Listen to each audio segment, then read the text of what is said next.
Hey there, welcome to Broderos. Tonight, we've got hours of chilling horror stories combined with soothing rain sounds to help you relax and sleep. Before you drift off, leave a comment below and let us know where you're listening from and what time it is. And don't forget to hit that like button and subscribe right away. If you end up not enjoying it, you can always take it back later. Get cozy and let the fear take over. What would you do if you saw yourself at your own funeral? The question had been haunting me ever since I developed that photograph 3 days ago. It wasn't supposed to be anything special, just another job, another grieving family seeking comfort in one last image. That's what we did at Oak Ridge Funeral Photography. We provided memories when no more could be made. The Jenkins family had been no different from the dozens of others I'd worked with in my 15 years as Oklahoma's most discreet funeral photographer. Their patriarch, Harold Jenkins, had passed after a lengthy battle with cancer, leaving behind a wife of 42 years, 3 adult children, and 7 grandchildren. A respectable man with a respectable family in our small town of Melbourne. I remember the weight of my camera that day, how it felt unusually heavy hanging from my neck as I moved through the somber crowd at Pearson's funeral home. The chapel smelled of carnations and that distinct chemical preservative odor that no amount of air freshener could mask. Something about the place felt different, though colder than usual, despite the early September heat outside that had the ancient air conditioning unit wheezing in protest. Mr. Calloway, Mrs. Jenkins, had approached me, her eyes rimmed red but composed. We'd like that final photograph before they closed the casket. For the memorial table. I nodded solemnly, the way I always did. Professional. Respectful. Of course, ma'am. I'll make sure it's perfect. The funeral director had already positioned the open casket beneath soft, flattering lighting. Harold Jenkins looked peaceful, dressed in his Sunday best, a navy suit with a red tie his wife mentioned was his favorite. I adjusted my settings, grateful for the digital preview that would ensure I captured the dignified image the family deserved. As I framed the shot, I noticed something peculiar about the shadows near the casket. They seemed to shift and deepen in a way that didn't align with the overhead lighting. I blinked, attributing it to fatigue from a long week of similar assignments. I took 3 photos, standard procedure to ensure at least one would be suitable. The family waited nearby, huddled together in their shared grief. As I lowered my camera, a cold draft whispered past my ear, carrying what sounded like a soft sigh. "Did you feel that?" I asked Mrs. Jenkins, who stood closest to me. She shook her head, dabbing at her eyes with a crumpled tissue. "Feel what, Mr. Calloway?" "Just a draft. Probably the air conditioning. But something in me knew it wasn't. The chill had been too localized, too intentional." Later that evening, I transferred the photos to my computer in the small darkroom attached to my home office. Despite the shift to digital photography years ago, I'd kept my old equipment, finding comfort in the familiar chemical smells and red lighting for my personal projects. I'd set up a small desk with my computer and printer for the professional work. The first 2 photos were exactly as expected. Harold Jenkins in peaceful repose, his features softened by careful mortuary artistry and gentle lighting. But the 3rd photo made my blood freeze in my veins. Standing beside the casket, staring down at the body within, was a figure. Translucent but unmistakable. Harold Jenkins, not the carefully prepared corpse in the casket, but Harold as he must have appeared in life, albeit with an expression of profound confusion marring his features. I rubbed my eyes, certain I was seeing things. Perhaps a double exposure? But that was impossible with digital photography. A reflection? No, the angle was wrong, and the figure was too distinct. Too present. My hand shook as I zoomed in on the image. The spectral herald wore the same navy suit and red tie as the body in the casket. His hand, partially transparent yet visible, rested on the casket's edge, mere inches from his own corpse. Outside my darkroom window, the wind picked up, branches scratching against the glass like skeletal fingers seeking entry. My phone rang, startling me so badly I knocked over my cold coffee. The caller ID showed Pearson Funeral Home. I let it ring 4 times before answering, my throat suddenly dry as dust. Calloway speaking, I managed. Mr. Calloway, the funeral director's usually composed voice sounded strained. There's been an incident with the Jenkins viewing room. Would you be able to come back tonight? The hairs on my neck stood on end. What kind of incident? A pause, then, the kind I'd rather not discuss over the phone. It involves your photography session earlier. As I ended the call, promising to arrive within the hour, I couldn't tear my eyes from the computer screen. In the photograph, Spectral Harold Jenkins was no longer looking at his own body. He was looking directly at the camera. Directly at me. The 20-minute drive to Pearson's funeral home felt like hours. My headlights cut through the darkness of rural Oklahoma, illuminating nothing but empty road and the occasional reflective eyes of wildlife lurking in the ditches. Every shadow seemed to shift and move in my peripheral vision. I brought my laptop with the photos, though some part of me wished I could simply delete them and pretend I'd never seen what I had. But the funeral director's voice had carried a note of urgency I couldn't ignore. Whatever had happened at the funeral home, it was connected to my photograph, to what I'd inadvertently captured. Pearson stood at the edge of town, a Victorian-style building that had served as Melbourne's only funeral home for over a century. During the day, its white clapboard siding and neat gardens presented a dignified appearance. At night, with only a single porch light illuminating the ornate front door, it took on a more sinister aspect. Michael Pearson waited for me on the porch, his tall frame silhouetted against the dim light. Though only in his 50s, tonight he looked much older, the lines in his face deepened by whatever had transpired after I'd left. Thanks for coming back, David, he said, using my first name, unusual for our typically formal professional relationship. I've sent the staff home. What's happened, Michael? I asked, clutching my laptop bag closer to my chest as a shield against the chill that had nothing to do with the night air. He ran a hand through his thinning hair. After you took those photos, Mrs. Jenkins asked to have a moment alone with her husband before we closed the casket.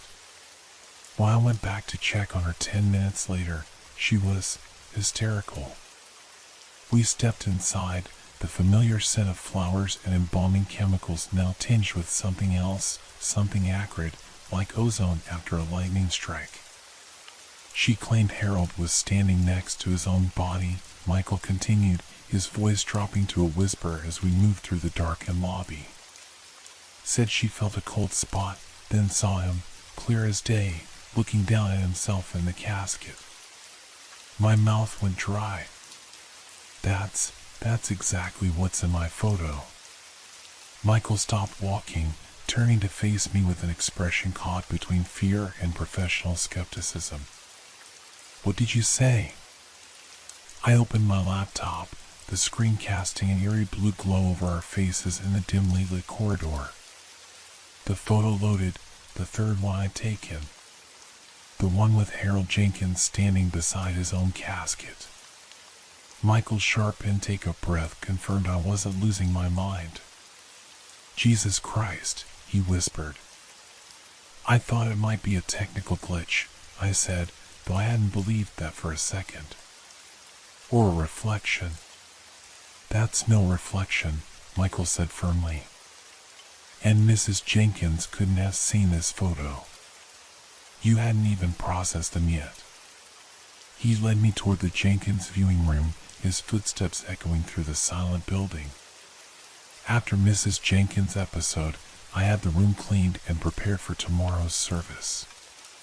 But when the cleaning staff entered about 3 hours ago, they reported that the temperature dropped so low their breath was visible.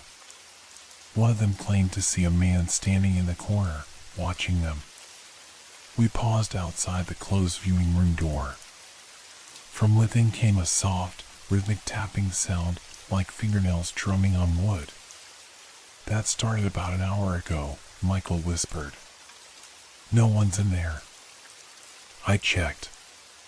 My heart hammered against my ribs as Michael produced a key and unlocked the door. It swung open on silent hinges, revealing the darkened viewing room. The casket remained centered at the front, closed now, surrounded by floral arrangements. The tapping continued, seemingly coming from the casket itself. The family will be back tomorrow morning, Michael said, his professional demeanor cracking slightly. I need to know what we're dealing with before I let them in here. I stepped into the room, camera in hand, out of professional habit. The temperature plummeted as I crossed the threshold, my breath immediately fogging in front of my face. The tapping stopped abruptly. Harold? I called out, feeling foolish and terrified simultaneously. Mr. Jenkins? Silence answered me, but the air felt charged, like the moment before a thunderstorm breaks. I raised my camera, more as a reflexive action than with any intent to capture whatever might be happening. The viewfinder showed nothing unusual, just the darkened room, the casket, the flowers. But as I lowered the camera, I saw him. Not in the viewfinder, but with my naked eye. Harold Jenkins stood beside his casket, exactly as he had appeared in my photograph, but more substantial now. His eyes, filled with confusion and growing awareness, met mine. He can't find his way, came a whisper from behind me. Mrs. Jenkins stood in the doorway, Michael attempting to hold her back. Elaine, you shouldn't be here, Michael said, but his words lacked conviction in the face of what we were all seeing. I had to come back, she said, her voice stronger than it had any right to be.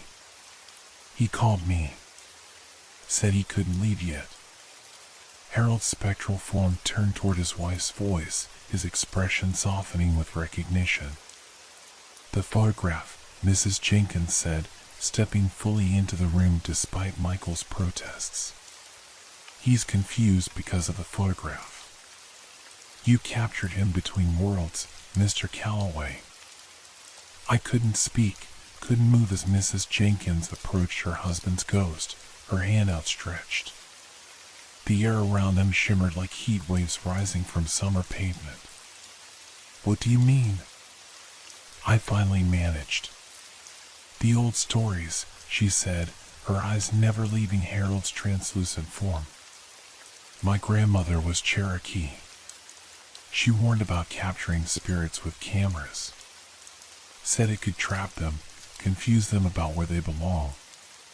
Harold's ghost reached toward her, their fingers almost touching. He needs to see himself go, Mrs. Jenkins continued. He needs to witness his own funeral to understand he's passed. Michael shook his head. Elaine, this isn't... Open the casket, she commanded with surprising authority. Let him see. Against all professional protocol and personal instinct, Michael moved forward and unlocked the casket. Slowly, he raised the lid. Harold's ghost leaned forward, looking down at his own peaceful face. A strange keening sound filled the room, not quite human but filled with unmistakable emotion. I raised my camera again, compelled by some force I couldn't name. Through the viewfinder, I could see both versions of Harold Jenkins, the body and the spirit, as though the camera lens could pierce the veil between worlds. Take the picture, Mr. Calloway, Mrs. Jenkins said quietly. The final picture. so he can see what comes next. My finger hovered over the shutter button, trembling. I don't understand. The first picture trapped him here. The last one will free him. As I pressed the shutter, the ghost of Harold Jenkins turned toward me once more. This time, his face wasn't confused or distressed. He smiled, a small, knowing smile, and then, as the flash illuminated the room for a split second, he was gone. When I reviewed the image on my camera's display, only Harold's body remained in the frame. No spectral figure stood beside the casket. But in the background, barely visible in the shadows of the viewing room, stood a dozen translucent figures I hadn't seen with my naked eye, other souls, watching, waiting. And one of them looked exactly like me. Have you ever caught your own reflection in a window at night and, for a heartbeat, failed to recognize yourself? That split second of disconnect, where your brain registers a presence before identifying it as your own image? That's what I felt staring at the spectral doppelganger in my photograph, except the recognition never came. The figure that looked like me stood apart from the other shadowy forms, its features more defined, its eyes directly meeting the camera lens with an awareness that sent ice through my veins. Mr. Calloway? Mrs. Jenkins' voice seemed to come from very far away.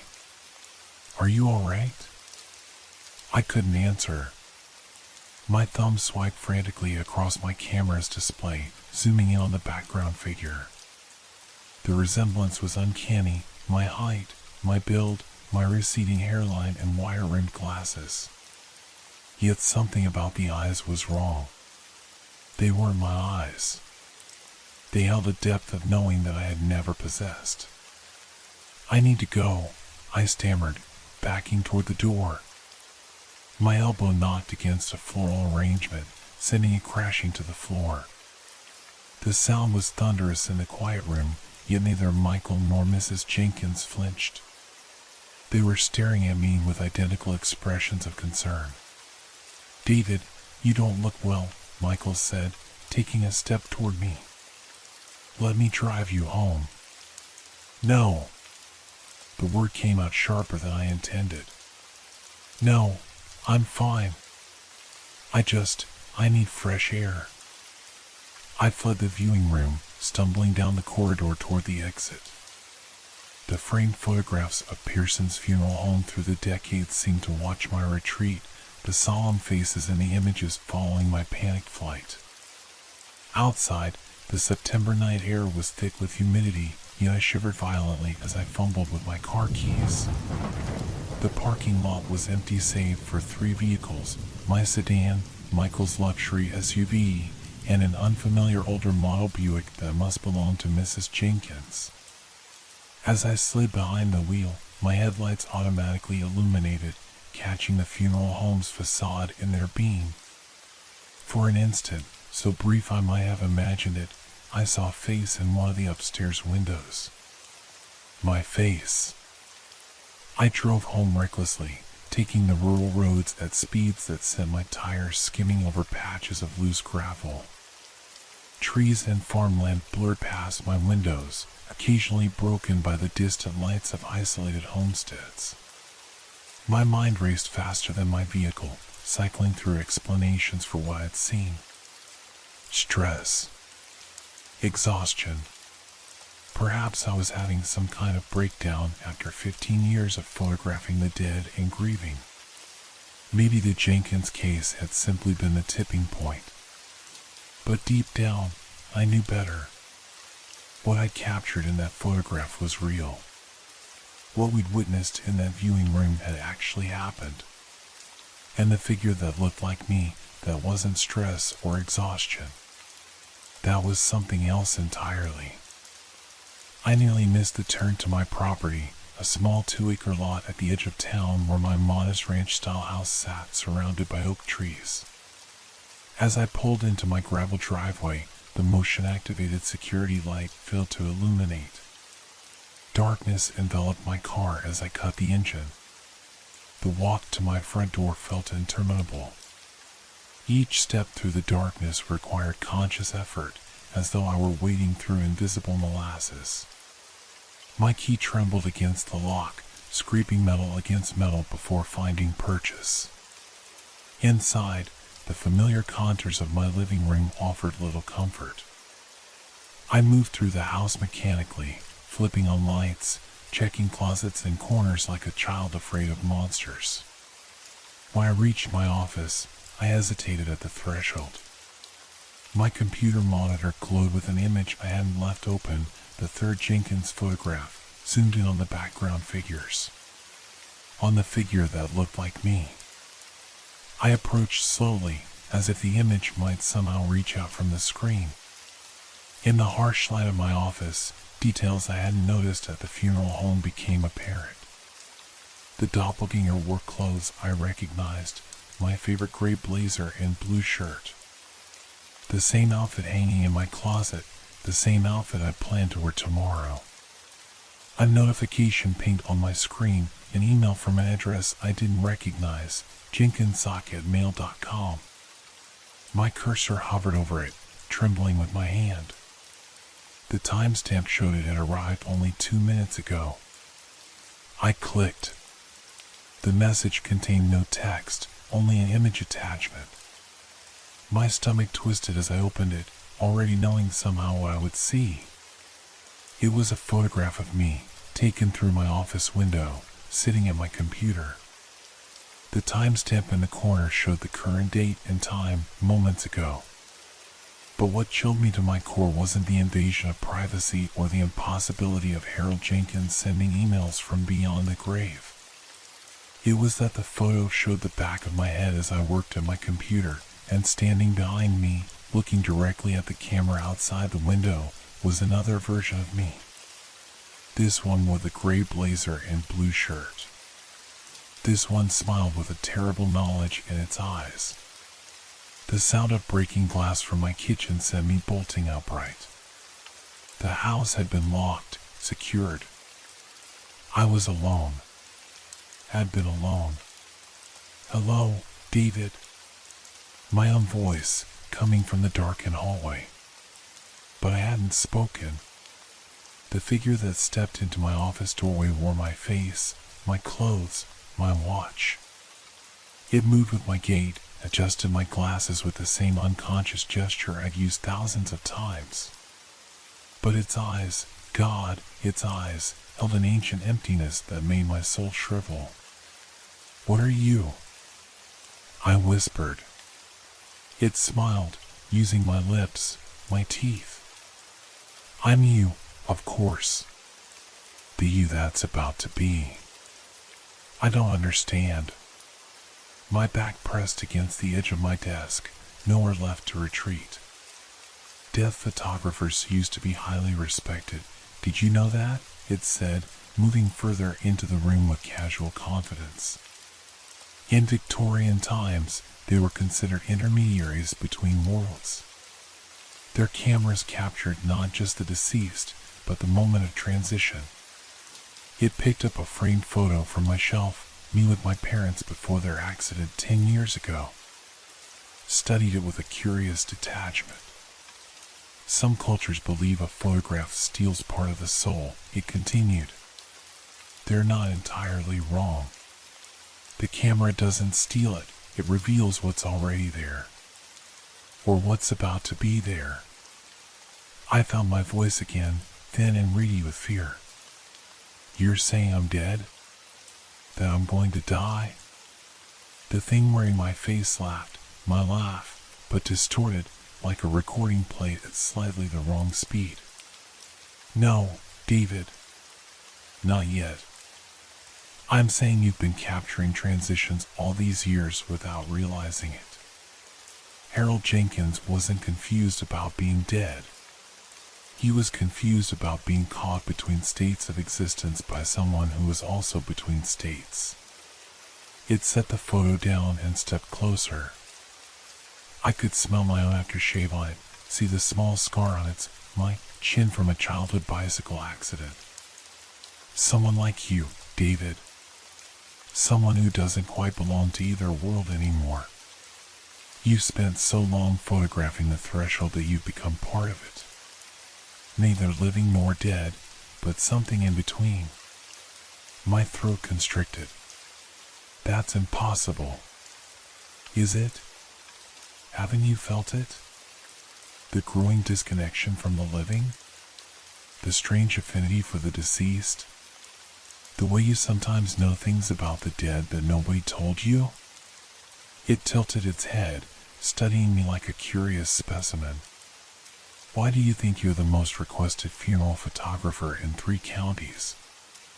It's not your technical skill, David. It's because you help souls transition.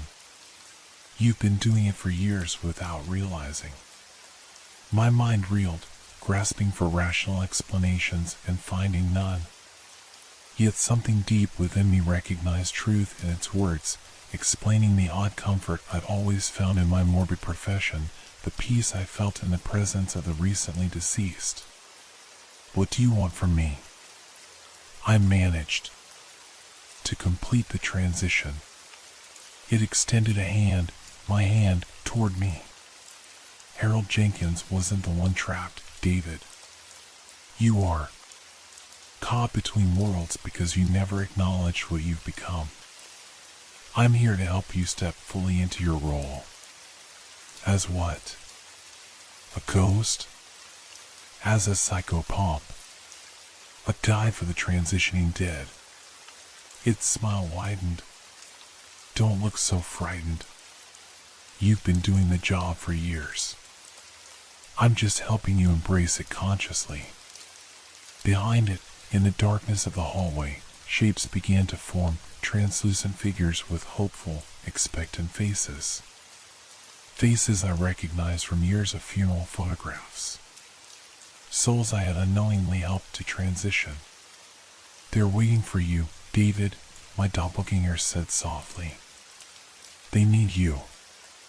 As if in a trance, I raised my camera, still hanging around my neck, and looked through the viewfinder. Through the lens, the figures in the hallway became clear, solid, real. Dozens of them, stretching back into impossible distance within the confines of my modest house.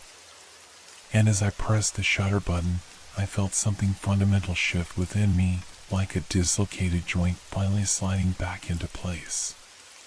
Click. The flash momentarily blinded me, after images dancing across my vision like fireflies. When my sight cleared, my doppelganger was gone. The spectral crowd in my hallway remained, now seeming more substantial than the physical walls containing them. An elderly woman stepped forward from the gathered souls. Dorothy Miller, I recalled without effort. Died last spring of heart failure. I'd photographed her in a lavender dress with pearl earrings her granddaughter had insisted she wear, though Dorothy had never liked pearls in life. We've been waiting for you to see us, she said, her voice carrying the slight static of an old radio broadcast. To really see us. My camera felt impossibly heavy in my hands, yet I couldn't put it down. Through its viewfinder, I could see layers of reality superimposed, the physical world of my house and the spectral plane inhabited by the dead. Without it, the figures faded to translucent suggestions, barely visible. I don't understand, I said, though understanding was beginning to seep into me like cold water through cloth. Why me? Why now? Another figure shouldered through the crowd, Robert Tanner, 38, construction accident 4 months ago. His spectral form still showed traces of the injuries that had killed him, though softened, less immediate. You were always different, he said. His voice carried the distant echo of falling debris. Even as a kid, you could sense things others couldn't. Remember the funeral home field trip in middle school? When he told the director that his mother was standing behind him? I staggered back, colliding with my desk chair. That memory had been buried deep, the ridicule from classmates, the concerned calls to my parents, the therapy sessions that followed until I learned to stop talking about the things I saw. How could you know about that? My voice emerged as a rasping whisper. Because we've always been here, Dorothy Miller said gently, waiting for you to remember your purpose. My hands began to tremble so violently that I had to set my camera down. The moment I broke contact with it, the spirits dimmed, becoming ghostly suggestions rather than the solid presences they'd appeared through the viewfinder. I snatched it back up, a drowning man clutching a lifeline. What happens now? I asked, surprised by the steadiness returning to my voice. What am I supposed to do with this? With all of you? Take our picture, said a small voice. A child stepped forward, Lily Chambers, 8 years old, leukemia, photographed last winter in her favorite princess dress.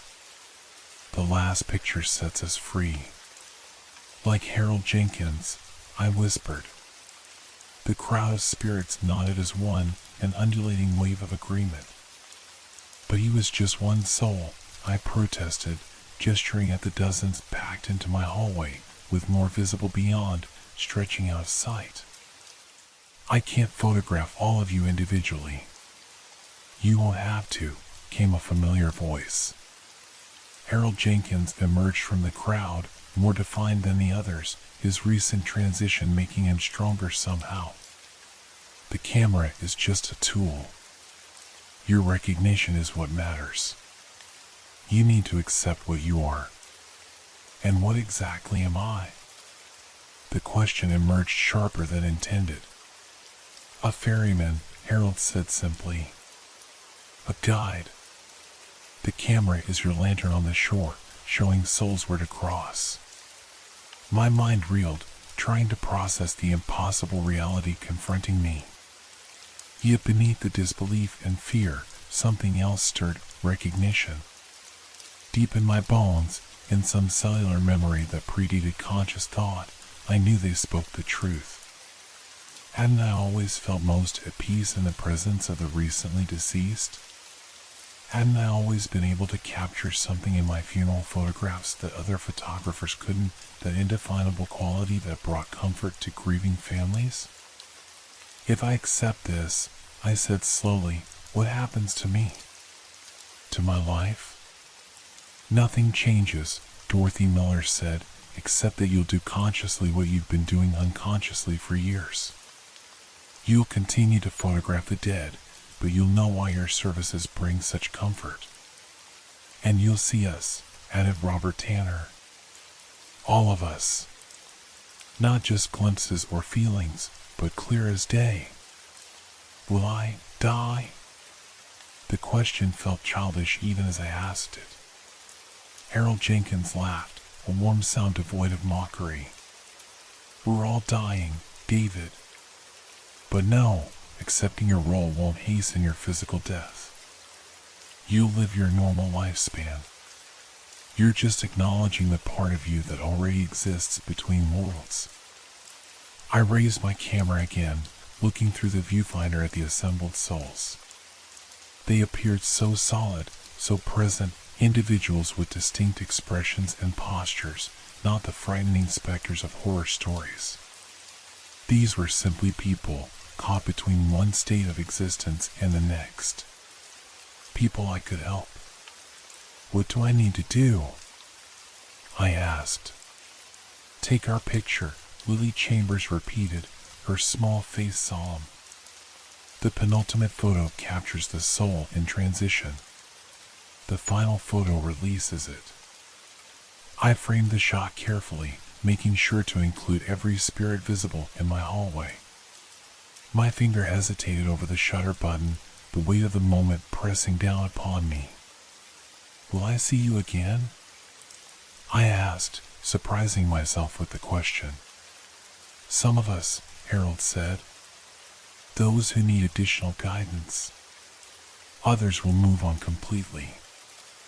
I took a deep breath and pressed the shutter. The flash illuminated the hallway, burning the image of dozens of expectant faces into my retina. When I lowered the camera and looked at the display screen, the photograph showed only my empty hallway. I could still see them standing there, fainter now, but present. Waiting. One more, Harold prompted gently. The final photo. I raised the camera again. This time, as I pressed the shutter, I felt something fundamental shift within the house, a lightening, as if atmospheric pressure had suddenly normalized after a storm. Through my viewfinder, I watched as the assembled spirits began to fade, their expressions transforming from expectation to peace. Some simply dissolved into particles of light. Others walked down the hallway and disappeared around corners that shouldn't have existed in my house's architecture. A few, including Harold Jenkins, remained, though their forms were less substantial than before. "Thank you," Harold said, his voice now distant, as if carried on a wind I couldn't feel. "We'll see you at the next funeral." He turned and walked through my living room wall, disappearing from sight. I stood alone, or nearly alone, in my silent house, camera clutched in trembling hands. The weight of realization settled over me like a mantle. I had been chosen, or perhaps had always been, something more than a simple photographer. A ferryman between worlds. A guide for lost souls. My phone rang, startling me from my reverie. The caller ID displayed Pearson Funeral Home once again. "Michael," I answered, my voice steadier than I expected. "David," he sounded relieved. "I was worried about you after you left so suddenly. Are you all right?" "Yes," I said, surprised to find I meant it. "I'm fine. Better than I've been in a long time, actually." "Good, good." He paused. "Listen, I hate to bother you so late, but we've just received word about Eleanor Whitman's passing. Her family specifically requested you for the photography tomorrow. I told them I'd check if you're available. Eleanor Whitman, 84, congestive heart failure. I'd never met her, had no way of knowing her name or condition. Yet somehow, I knew exactly what she looked like, what she'd been wearing when she died, and that her spirit was currently confused about its state. I'll be there," I said. "What time?" As Michael detailed the arrangements, I noticed a faint shimmer in the corner of my living room. A translucent figure, Eleanor Whitman, watched me with hopeful eyes. "I see you," I whispered as I hung up the phone. "I'll help you cross over tomorrow." She nodded, a tentative smile warming her elderly face, before fading from view. For the first time in years, perhaps in my entire life, I felt complete. The disconnection I'd always sensed between myself and others, that vague feeling of operating slightly out of sync with the world, finally made sense. I wasn't fully of the world of the living, nor of the dead. I existed at the threshold, a liminal being with a foot in both realms. A ferryman. A guide. A photographer of transitions. I slept that night with my camera beside my pillow, dreaming of bridges spanning impossible distances and crowds of gentle spirits waiting patiently for someone to see them. Someone to release them with the click of a shutter. Someone like me. 3 months have passed since the Jenkins funeral. 3 months since I discovered, or perhaps finally accepted, my unusual position in the order of things. In that time, I've photographed 27 funerals, each one a dual service, one for the living to grieve and one for the dead to transition. Eleanor Whitman crossed over beautifully. Through my viewfinder, I watched her spirit gradually brighten as she understood her situation, then dissolve into particles of light that floated upward like dandelion seeds caught in a summer breeze. Her family commented on the unusual sense of peace they felt during the service.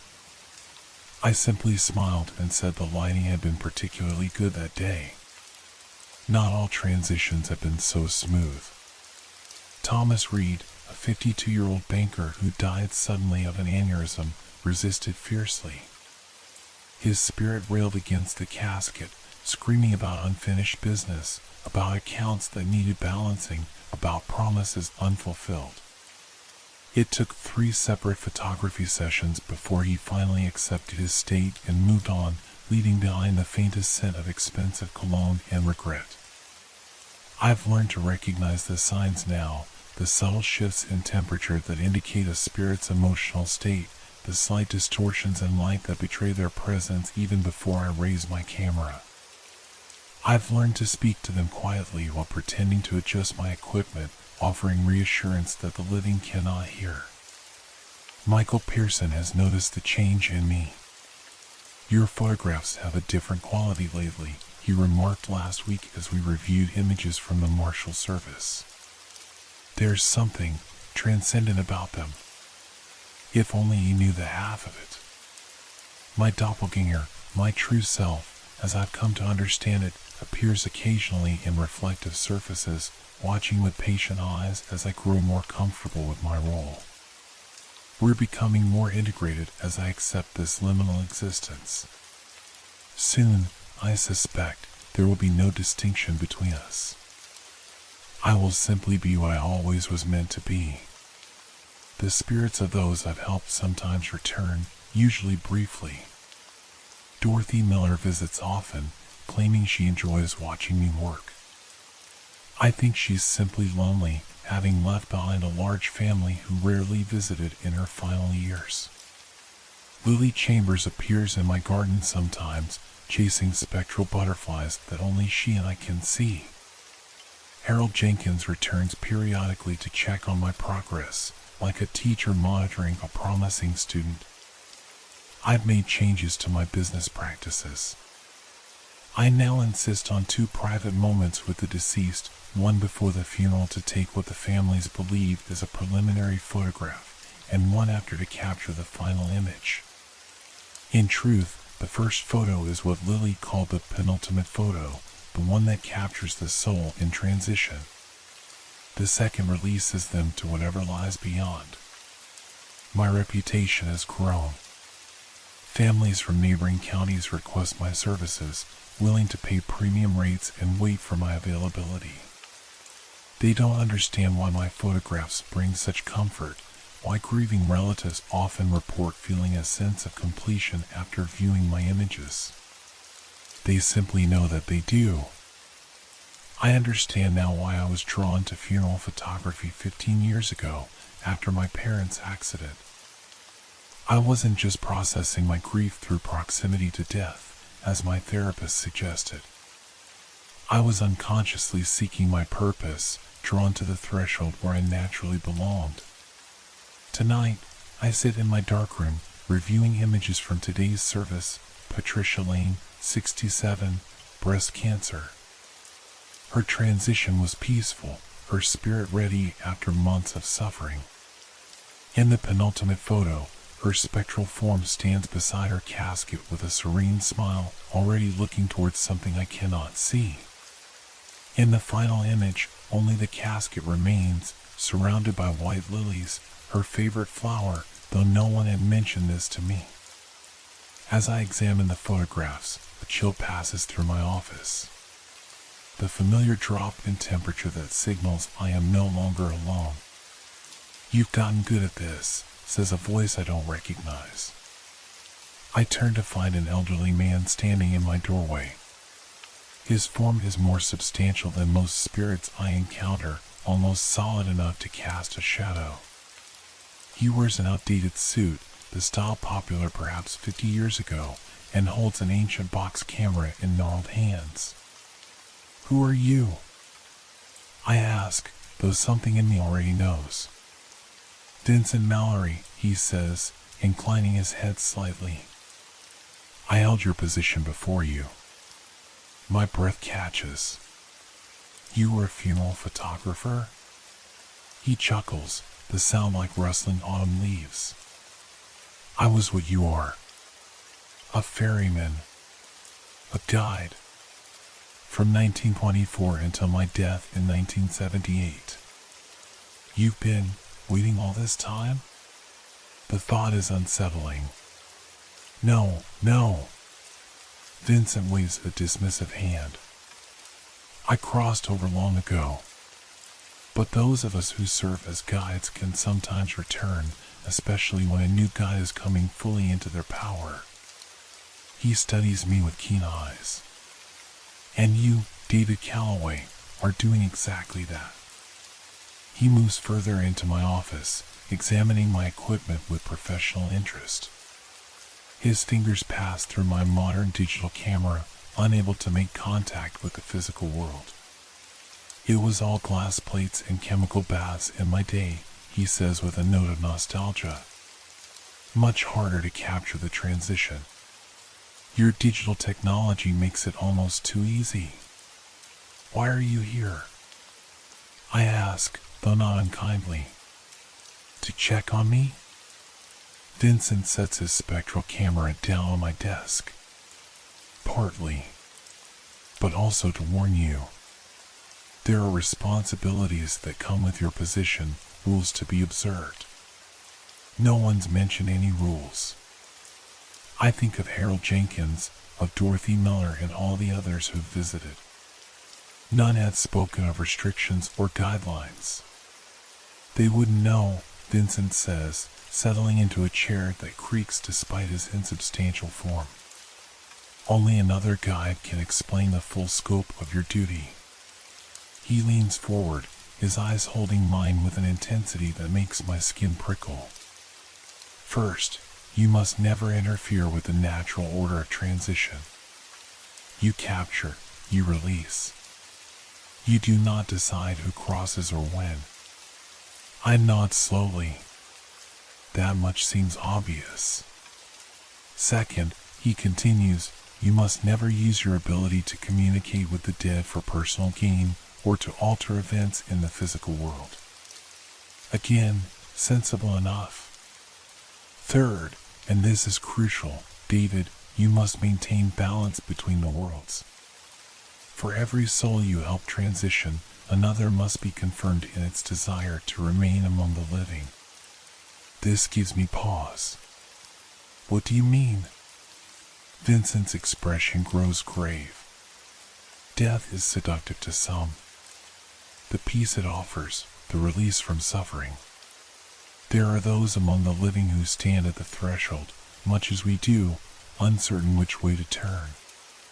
Part of your duty is to guide them back toward life when it is not yet their time. How would I even know who these people are? I ask, bewildered by this unexpected complication to my new role. The same way you know which spirits need your help, Vincent says simply. You'll feel it. A pull. An awareness. The living who stand at the threshold emit a distinct energy visible through your camera just as clearly as the spirits of the departed. He gestures toward my camera. Try it. Look through your viewfinder at the world outside your window. Hesitantly, I pick up my camera and move to the window overlooking my front yard. Through the viewfinder, the familiar landscape of my property appears normal at first. Then, as my eyes adjust, I notice a faint luminescence surrounding the oak tree nearest my driveway. Not the tree itself, but a figure standing beneath it, a young woman, perhaps 20, with hollow eyes and a faded sweatshirt. She stares directly at my window, though I know she cannot see me in the darkened room. Who is she? I whisper. Madison Cole, Vincent says, now standing at my shoulder. 22. Student at the community college. Lost her mother to the same cancer that took Patricia Lane today. She's been contemplating joining her mother for weeks now. Tonight, she's closer to the decision than ever before. I lower the camera, and the girl vanishes from view. Raising it again reveals her still standing there, a faint phosphorescence outlining her slumped shoulders. What am I supposed to do? I ask, a knot forming in my stomach. Balance the scales, Vincent says. You helped Patricia Lane cross over today. Now you must help Madison Cole step back from the threshold. But how? I can't just walk up to a stranger and... Your camera, Vincent interrupts gently. It works both ways. The penultimate photo captures a soul in transition. The final photo determines which way they go. Understanding dawns slowly. You're saying I should take her picture? That it would somehow anchor her to life? 2 photographs, Vincent corrects. The first acknowledges her position at the threshold. The second guides her back toward the living world. The responsibility settles over me like a physical weight. I've become comfortable guiding the dead to their final transition. But the living? Their problems are infinitely more complex, their pain more immediate and raw. I don't know if I can do this, I admit. Vincent's expression softens with sympathy. None of us did, at first. But it's the balance that matters, David. For every soul that leaves, one must be convinced to stay. Otherwise, the threshold becomes too porous, the boundaries between worlds too weak. He moves toward my door, his form already beginning to fade. She'll wait until dawn. After that, her decision becomes irreversible. Wait, I call as he grows increasingly transparent. Will I see you again? Vincent's smile is the last part of him to disappear. Only if you need guidance. But I suspect you'll do just fine on your own. And then he's gone, leaving me alone with the knowledge of Madison Cole waiting beneath my oak tree, teetering on the edge of a decision no one her age should have to make. I gather my camera and a light jacket against the autumn chill.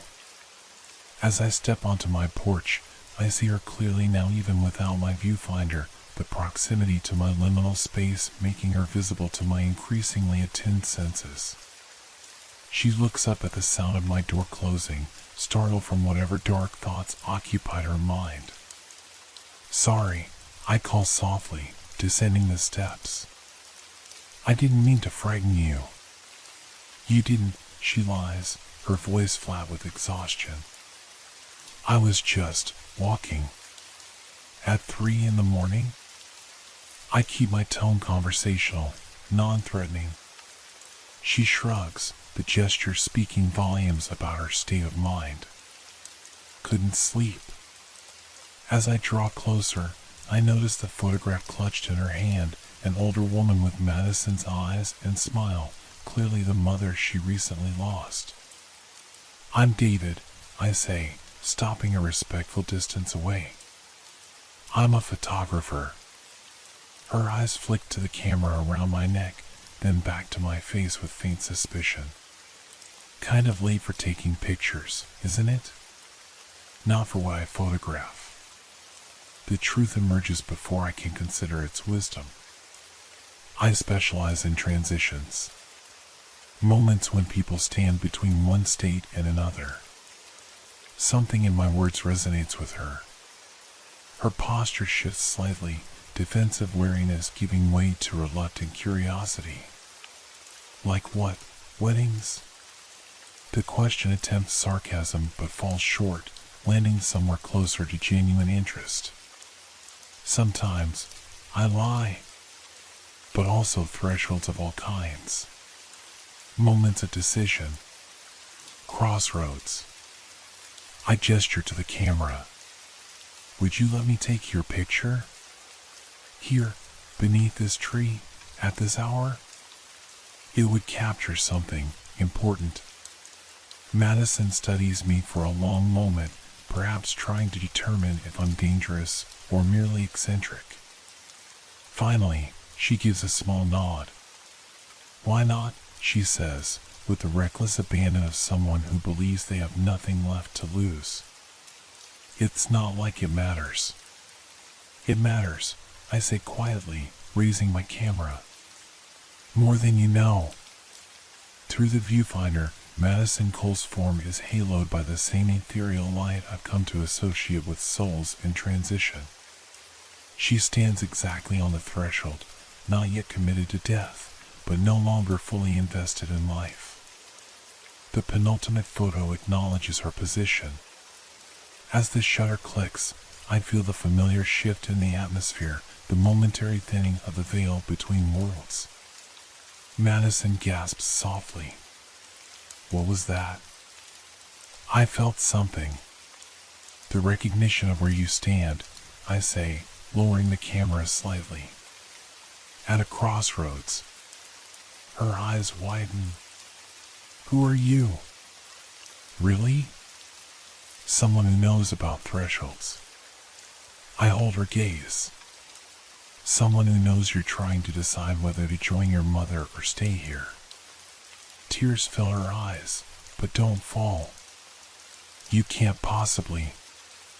I know, Madison. And I know your mother wouldn't want this for you. Her breath catches on a sob. You didn't know her. No, I agree. But I know what the dead want for those they leave behind. And it's never this. Never followed so soon. I raise my camera again. One more photo. This one determines which way you go from here. Her hand tightens on her mother's photograph. What if I want to go to her? Then my photo won't stop you, I say truthfully. But it might show you what you'd be leaving behind. The future that's still possible. Madison swallows hard, tears now streaming freely down her face. Take it, then. I frame the shot carefully, focusing not just on Madison as she is now, but on the space around her, the space where her future self might stand if she chooses to remain. As I press the shutter, I feel the same definitive shift I experience when releasing a soul to crossover, but reversed, like a door closing firmly against a draft. Madison sways slightly, one hand reaching out to steady herself against the tree trunk. I saw. She whispers, voice trembling. Just for a second, I saw myself. Older. In a white coat. A doctor? I ask, though I already know the answer. She nods, wonder replacing some of the hollowness in her eyes. I'm pre-med. Or I was. I was going to drop out after Mom. She trails off, looking down at the photograph in her hand. She was so proud when I got accepted. I review the image on my camera's display. To my eyes that now see more than most, Madison appears firmly rooted on the living side of the threshold, the spectral outline that had marked her as in transition now gone. Would you like to see the photos? I offer, holding out the camera. She hesitates, then steps forward to look at the display screen. I watch her face as she studies the images, the first showing her surrounded by an inexplicable luminescence she likely perceives as a peculiarity of light or camera technique, the second showing her normally, solidly present. You're really good, she says finally. These are. I don't know. They feel important somehow. They are, I assure her, the most important photographs I've taken in a very long time. I walk Madison back to her car, parked just down the road. We exchange numbers, not for romantic reasons, but so I can send her the photos. So I can check on her in the days to come.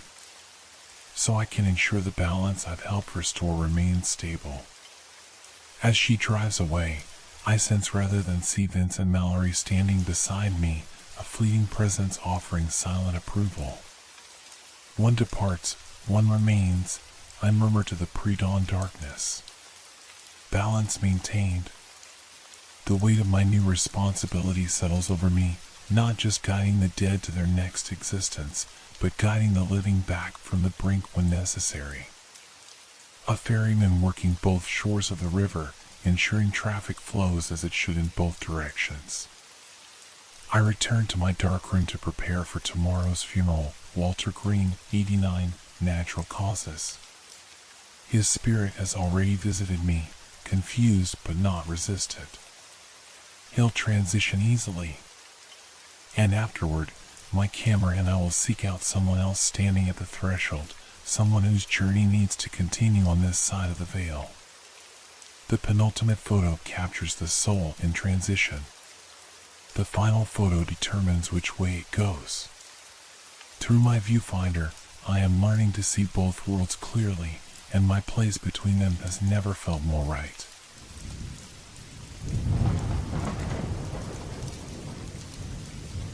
Have you ever heard something that shouldn't exist? The question kept returning to me as I sat alone in my small fishing boat on the Ohio River. The late afternoon sun cast long shadows across the water, turning the underside of the old railway bridge into a cavern of darkness. I'd been fishing this spot for 15 years, knew every current and eddy, every hidden snag where the big catfish liked to hide. But today, something felt different. My name is Daniel Heller, 42 years old, divorced 3 years now. Fishing had always been my escape, my therapy. When Lisa took the house and half my savings, the river remained constant. When the factory laid off half its workers, including me, the river was still there. But today, the water seemed darker, the air heavier with moisture. I shifted uncomfortably on the wooden seat of my little boat. The day had been disappointing, just 2 small baits that I'd thrown back. Usually, I'd have packed up by now, but something kept me anchored to this spot beneath the old River Point Bridge. The structure loomed above me, its concrete pillars disappearing into the murky water. Graffiti covered its lower sections, faded declarations of love and crude drawings that had weathered many seasons. A faint sound caught my attention, so subtle I almost missed it beneath the gentle lapping of water against my boat. I held my breath, straining to hear. There it was again. A voice. Singing. The melody was unfamiliar, haunting. It seemed to come from beneath the bridge, from under the water itself. I glanced around, scanning the shoreline for other fishermen or perhaps teenagers playing a prank, but I was alone. The nearest person was probably Frank Willoughby, who I knew was fishing about half a mile upstream. "Hello?" I called out, my voice echoing slightly against the concrete structure above me. The singing stopped abruptly. A chill ran down my spine despite the warm June evening. I told myself it was probably just the wind playing tricks, or maybe sound carrying from a nearby hiking trail. But the air was still, and the hiking trail was on the other side of the river. I reeled in my line, deciding it was time to head back. As I stowed my tackle box, a splash from beneath the bridge made me freeze. It wasn't the casual plop of a fish jumping or debris falling into water. It sounded deliberate, like someone or something moving. "Who's there?" I called again, reaching for the flashlight in my bag. The beam cut weakly through the growing dusk, illuminating nothing but murky water and moss-covered concrete. The singing began again, closer this time. The voice was neither male nor female, but somehow both, and neither. It had a quality I couldn't place, something that made my skin crawl even as I found myself oddly drawn to it. The melody was simple, repetitive, almost like a lullaby, but the words, if they were words, were in no language I recognized. I should have started the motor then. Should have headed back to the dock. Instead, I found myself pulling up the anchor and drifting closer to the bridge, toward the singing. As my boat glided silently toward the dark space beneath the bridge, the temperature seemed to drop. The hairs on my arms stood on end. Something wasn't right. Every instinct screamed at me to turn back, but the voice, the voice pulled me forward like an invisible fishing line hooked somewhere deep in my chest. The flashlight beam danced across the water's surface, revealing nothing unusual. Just as I was about to give up and retreat, the light caught something pale floating near one of the bridge pillars. My breath caught in my throat. A white shirt, bobbing gently in the water. Beyond it, something dark spread across the surface, too thick to be oil, too dark to be anything but. The singing stopped. In the sudden silence, I heard something else, a soft, wet sound, like hands pulling through water, coming toward me. I fumbled for the motor pull cord, my fingers suddenly clumsy with fear. Something moved in the darkness beneath the bridge. Something that wasn't human but wore human shape, like a shadow wearing skin that didn't quite fit. The motor roared to life on the third desperate pull, shattering the silence. I twisted the throttle hard, nearly capsizing as the boat lurched away from the bridge. Away from the singing. Away from whatever waited in the darkness. As I sped back toward the dock, I couldn't shake the feeling that something was falling beneath the surface. Something that had been waiting for me. Something that knew my name without me speaking it. Because just before the motor started, I swear I heard the voice whisper, "Daniel, come join us." That night, I couldn't sleep. Every time I closed my eyes, I heard that voice, felt the pull toward the darkness beneath the bridge. And I wondered, who was us? Frank Willoughby's question caught me off guard as I sorted through fishing lures at River Point Bait and Tackle the next morning. I hadn't slept more than 20 minutes at a stretch all night, jumping at every creak in my small apartment, hearing phantom melodies in the hum of the refrigerator. "No, what about him?" I asked, trying to keep my voice casual. Jim was another local fisherman, older than me by about 15 years, with a lifetime of river knowledge. Frank leaned in, lowering his voice though we were the only customers in the shop.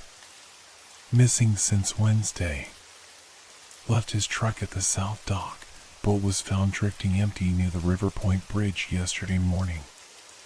My hands went still. Wednesday. 2 days ago. The same bridge where I heard the singing. Any idea what happened? I managed to ask, my mouth suddenly dry. Frank shrugged. "Police say probably fell overboard, maybe had a heart attack. His son says no way, Jim was healthy as a horse and had been fishing that river for 40 years. I nodded mechanically, my mind racing back to the pale shirt floating in the water, the dark stains spreading around it. Had that been Jim's? Had I witnessed the aftermath of whatever had happened to him? "You okay, Dan? You look like you've seen a ghost." I forced a smile. "Just tired. Didn't sleep well." Frank studied me for a moment, then lowered his voice further. "You know, Jim's not the first. Dwayne Mercer disappeared last month. They found his boat near that same bridge." A cold weight settled in my stomach. "I didn't know that." "Yeah, well, police didn't make a big deal of it. Figured he was drunk, fell in. But now Jim." Frank trailed off, then shook his head. "Listen to me, sounding like my grandmother with her old river ghost stories." "River ghost stories?" I prompted, trying to sound merely curious rather than desperate for information. Frank waved a dismissive hand.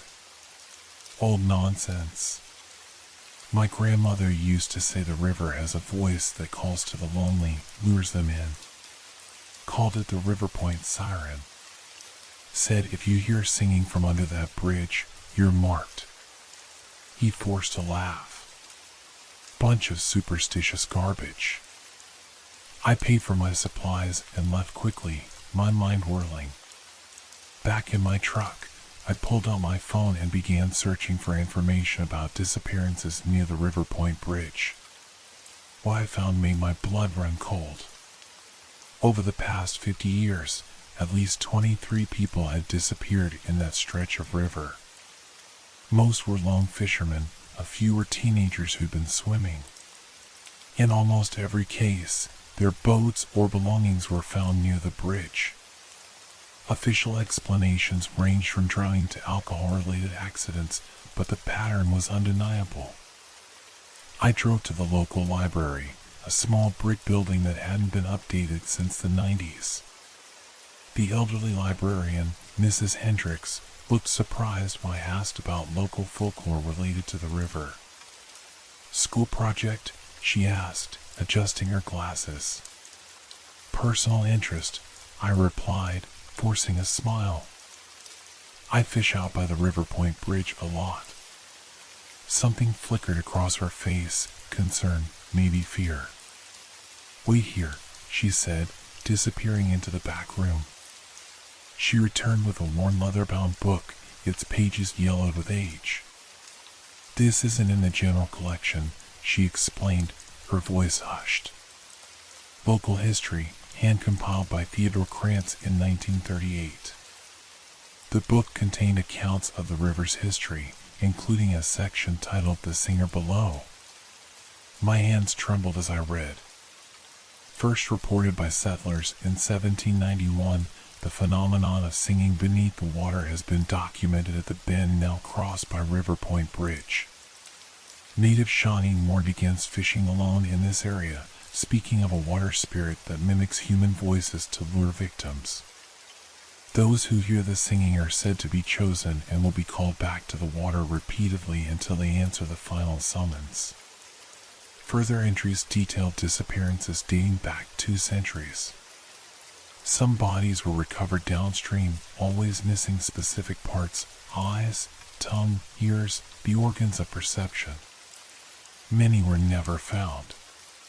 The most disturbing account came from 1923, the sole survivor who claimed to have heard the singing. Matthew Collins, 34, was pulled from the river half-drowned and delirious. He claimed a beautiful woman with skin like wet paper and too many fingers emerged from beneath the water, singing a song that made him want to follow her down. Collins was committed to Western State Hospital after repeatedly trying to return to the river.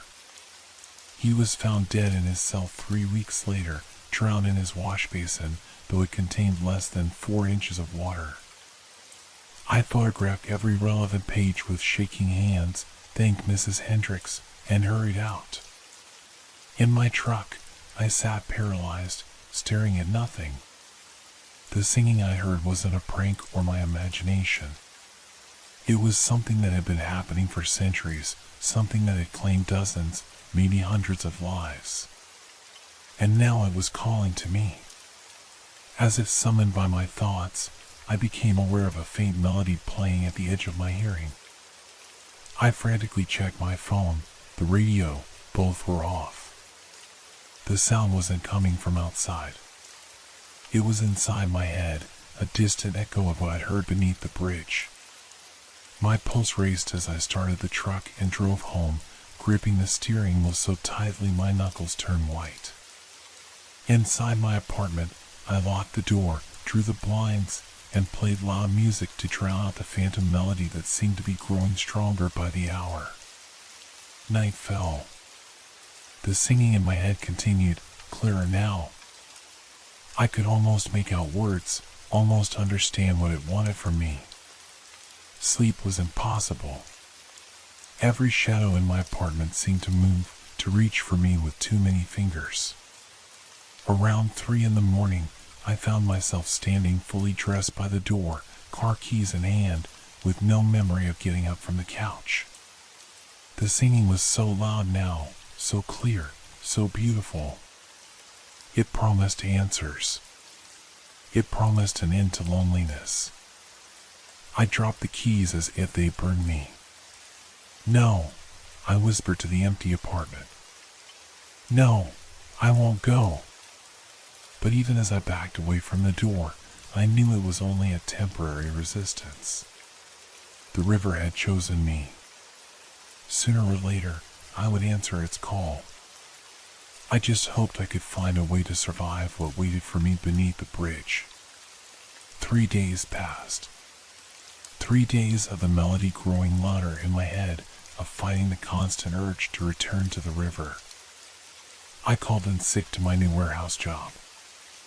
I didn't answer Frank's calls. I barely ate. Barely slept. When I did sleep, I dreamed of murky water filling my lungs, of pale hands with elongated fingers caressing my face, of a mouth opening impossibly wide to sing directly into my ear. I would wake gasping, sheets soaked with sweat, the melody still playing on endless loop. On the 4th day, I realized I was losing the battle. Twice I found myself in my truck, engine running, with no memory of how I got there. The second time, I was already halfway to the river before I managed to turn around. I needed help. Professional help. Dr. Eleanor Wright listened patiently as I explained about the singing, careful to frame it as auditory hallucinations rather than something supernatural. I wasn't ready to be committed like Matthew Collins. "How long have you been divorced, Daniel?" she asked after I finished. 3 years. But this isn't about. And you fish alone regularly? No other close relationships or social activities? I shifted uncomfortably. I have friends. Frank, some guys from the old factory. But no one you call in the middle of the night if you are in crisis? Her question hit harder than I expected. No, there was no one. Not since Lisa left. Maybe not even before that. Dr. Wright scribbled something on her prescription pad. "I'm giving you something for anxiety and to help you sleep. I also want you to avoid the river for a while. Find another hobby, preferably something involving other people." I nodded, took the prescription, and promised to return in a week. We both knew I was lying. That night, the singing was unbearable, no longer just in my head but seeming to come from every drain in my apartment. I swallowed 2 of the pills Dr. Wright had prescribed, but they only made the melody more beautiful, more compelling. I found myself swaying to it, humming along though I still couldn't understand the words. Around midnight, my phone rang. "Frank. Dan, you need to come down to the South Dock. Now." "What's going on?" I asked, fighting to focus through the medication and the ever-present singing. "They found Jim Parsons." His voice sounded hollow, traumatized. "Or part of him." "Jesus, Dan, you need to see this." "The police. They've been and gone. Calling it an animal attack, maybe a boat propeller accident. It's neither. I know what I saw. I should have said no. Should have taken another pill and forced myself to sleep. Instead, 20 minutes later, I was pulling into the small gravel lot by the South Dock where 3 other trucks were parked. Frank and 2 other men, Mike Ellison and Todd Barnes, both local fishermen, stood in a tight circle, flashlight beams pointed at something on the wooden planks. As I approached, the singing in my head suddenly stopped. The silence was so abrupt, so complete, that I staggered slightly. "You okay?" Frank asked, grabbing my arm to steady me. "Fine. Just tired." I looked down at what their flashlights illuminated and immediately regretted coming. It was a human hand and forearm, severed roughly at the elbow. But that wasn't the worst part. The worst part was that the hand had been changed. The fingers were nearly twice their normal length, the skin between them partially webbed. The nails had hardened and extended into claw-like protrusions. but I recognized the faded anchor tattoo on the wrist. It was Jim's hand. Or it had been. What the hell happened to him? Todd whispered. Mike shook his head. That's not from any animal I've ever seen. And look at the cut, it's too clean for a propeller. It washed up about an hour ago, Frank explained, his voice unsteady.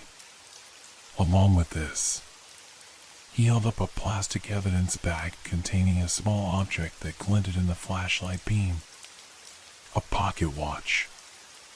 I recognized it immediately, a vintage piece Jim always carried, a gift from his father. It was inside, Frank said quietly. Inside the hand. Wedged between the bones. I felt bile rise in my throat. That's impossible. Tell that to whatever put it there, Mike muttered. The watch wasn't damaged at all, still ticking. Like it was. I don't know, like it was a gift. Or a message. A cold realization washed over me. Where exactly did this wash up? Frank pointed to the south side of the dock. Right there. Current must have carried it from the bridge, I finished, my voice barely audible. The three men exchanged glances. Dan, Frank said slowly, do you know something about this? Before I could answer, a sound drifted across the water, faint but unmistakable. Singing. Coming from the direction of the River Point Bridge, about a mile upstream. The others heard it too. I could see it in their suddenly rigid postures, the way their flashlight beams jerked toward the sound. What the hell is that? Todd whispered. The melody was the same one that had been playing in my head for days, but now it was external, real. And it wasn't calling just to me anymore. We need to leave, I said urgently. All of us. Now. But even as I spoke, I could see the effect the singing was having on them, the same pull I had been fighting. Their eyes grew distant, heads tilting slightly as if to better hear the beautiful, terrible song. I want to see what it is, Mike said dreamily, already moving toward his boat. No. I grabbed his arm. Mike, trust me. We need to get away from the river. He shook me off with surprising strength. Todd was already untying his boat. Frank stood frozen, conflict evident on his face as he fought the compulsion. Frank, please, I begged. Remember your grandmother's stories. The River Point siren. It's real. For a moment, I thought I'd gotten through to him. Then the singing changed, becoming more urgent, more enticing. Frank's expression smoothed into the same dreamlike state as the others. It's calling us, Dan, he said softly. Don't you want to see who's singing? Yes. God help me, I did. The brief silence in my head had been broken, and the song was back, stronger than ever, pulling at something deep inside me. I found myself moving toward my truck not to escape, but to get my own boat from the trailer. Somehow, I managed to rip my keys from my pocket and fling them into the darkness of the parking lot. We can't go out there, I gasped, fighting the compulsion with everything I had. But I was alone in my resistance. Within minutes, all three men had launched their boats and were heading upriver toward the bridge, toward the singing. I collapsed onto the dock, tears streaming down my face as I battled the overwhelming urge to follow them. What happened next will haunt me for the rest of my life. The singing reached a crescendo. 3 distinct splashes echoed across the water. Then silence. Complete silence, both outside and in my head. They were gone. All 3 of them. And I knew with grim certainty that they wouldn't be found, at least not all of them, not as themselves. As I staggered to my truck, my foot bumped something that clinked against the gravel. My keys. I picked them up with trembling hands and drove home in silence, the absence of the melody in my head more terrifying than its presence had been. The reprieve wouldn't last. I knew that now. The river had taken 3 men instead of me this time. But it wasn't finished with me. It had chosen me first, and eventually it would call again. And next time, I might not be strong enough to resist. 24 hours of silence. The longest stretch since I'd first heard the singing beneath the bridge. I should have been relieved, but the absence felt ominous, like the calm before a storm. I spent the day researching obsessively. Ancient myths about water spirits across cultures worldwide, the Greek sirens, Scottish kelpies, Japanese kappa, Slavic rusalka. Beings that lured humans into the water, that changed their victims, that were neither fully alive nor dead. Reports of the 3 missing fishermen dominated local news. Search teams dragged the river. Helicopters circled overhead. Families gathered at the shore, clutching photos and hope. I watched from a distance, paralyzed by guilt and fear. I should tell someone what I knew. But who would believe me? As night fell, exhaustion overcame me. I collapsed onto my bed, still fully dressed, and fell into a deep, dream-filled sleep.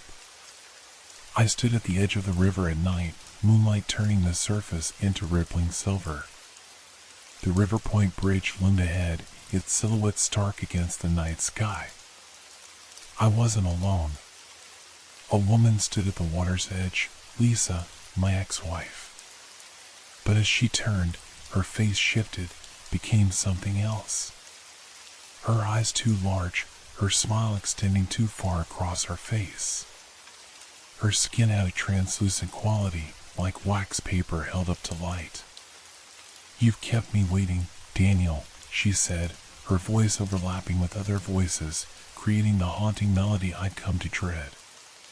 "You're not real," I told her, my voice steady despite my terror. "More real than you've allowed yourself to be for years," she responded, her form rippling like the water behind her. "You've been drowning on dry land, Daniel. Drowning in loneliness. In isolation. I'm offering you connection. Community. Family." She extended her hand toward me, fingers too long, too numerous, webbing between them catching the moonlight. "Who are you?" I asked. "What are you?" Her smile widened impossibly. "We are what the river made us. What the river will make you." She gestured toward the water. "Look." Faces emerged from beneath the surface. Dozens of them. Some I recognized, Jim, Frank, Todd, Mike. Others were strangers, men and women of different ages, from different times. All watching me. All with the same 2 large eyes, the same translucent skin. "You're lonely, Daniel," the thing wearing Lisa's face said gently. We were all lonely. All separate. Now we're together. Forever. The water began to rise around my feet, though I hadn't moved closer to the shore. It climbed my legs, cold and insistent. "Together in what way?" I asked, fighting to keep my voice steady as the water reached my waist. "We become the river. The river becomes us. One body. Many voices." Her face shifted again, features flowing like water into a new configuration, now resembling Jim, now Frank, now someone ancient and unnamed. "And if I refuse?" The water reached my chest, my chin. "You already belong to us, Daniel. You heard our song. Your resistance only prolongs your suffering." Water filled my mouth, my lungs, yet somehow I could still breathe, still speak. You're changing them, changing their bodies, improving them, freeing them from solitary, failing flesh. The creature moved closer, its form now a fluid amalgamation of everyone I'd ever known, everyone I'd ever lost. The transformation is already beginning in you. I looked down at my hands beneath the water. My fingers were elongating, skin paling to a sickly translucence. Between them, delicate webbing was forming. I screamed and woke up gasping in my bed, sheets soaked with sweat that felt too cold, too slick. Dawn light filtered through my blinds. For one blessed moment, I thought it had all been a nightmare. Then I looked at my hands. The changes were subtle, would be imperceptible to anyone else.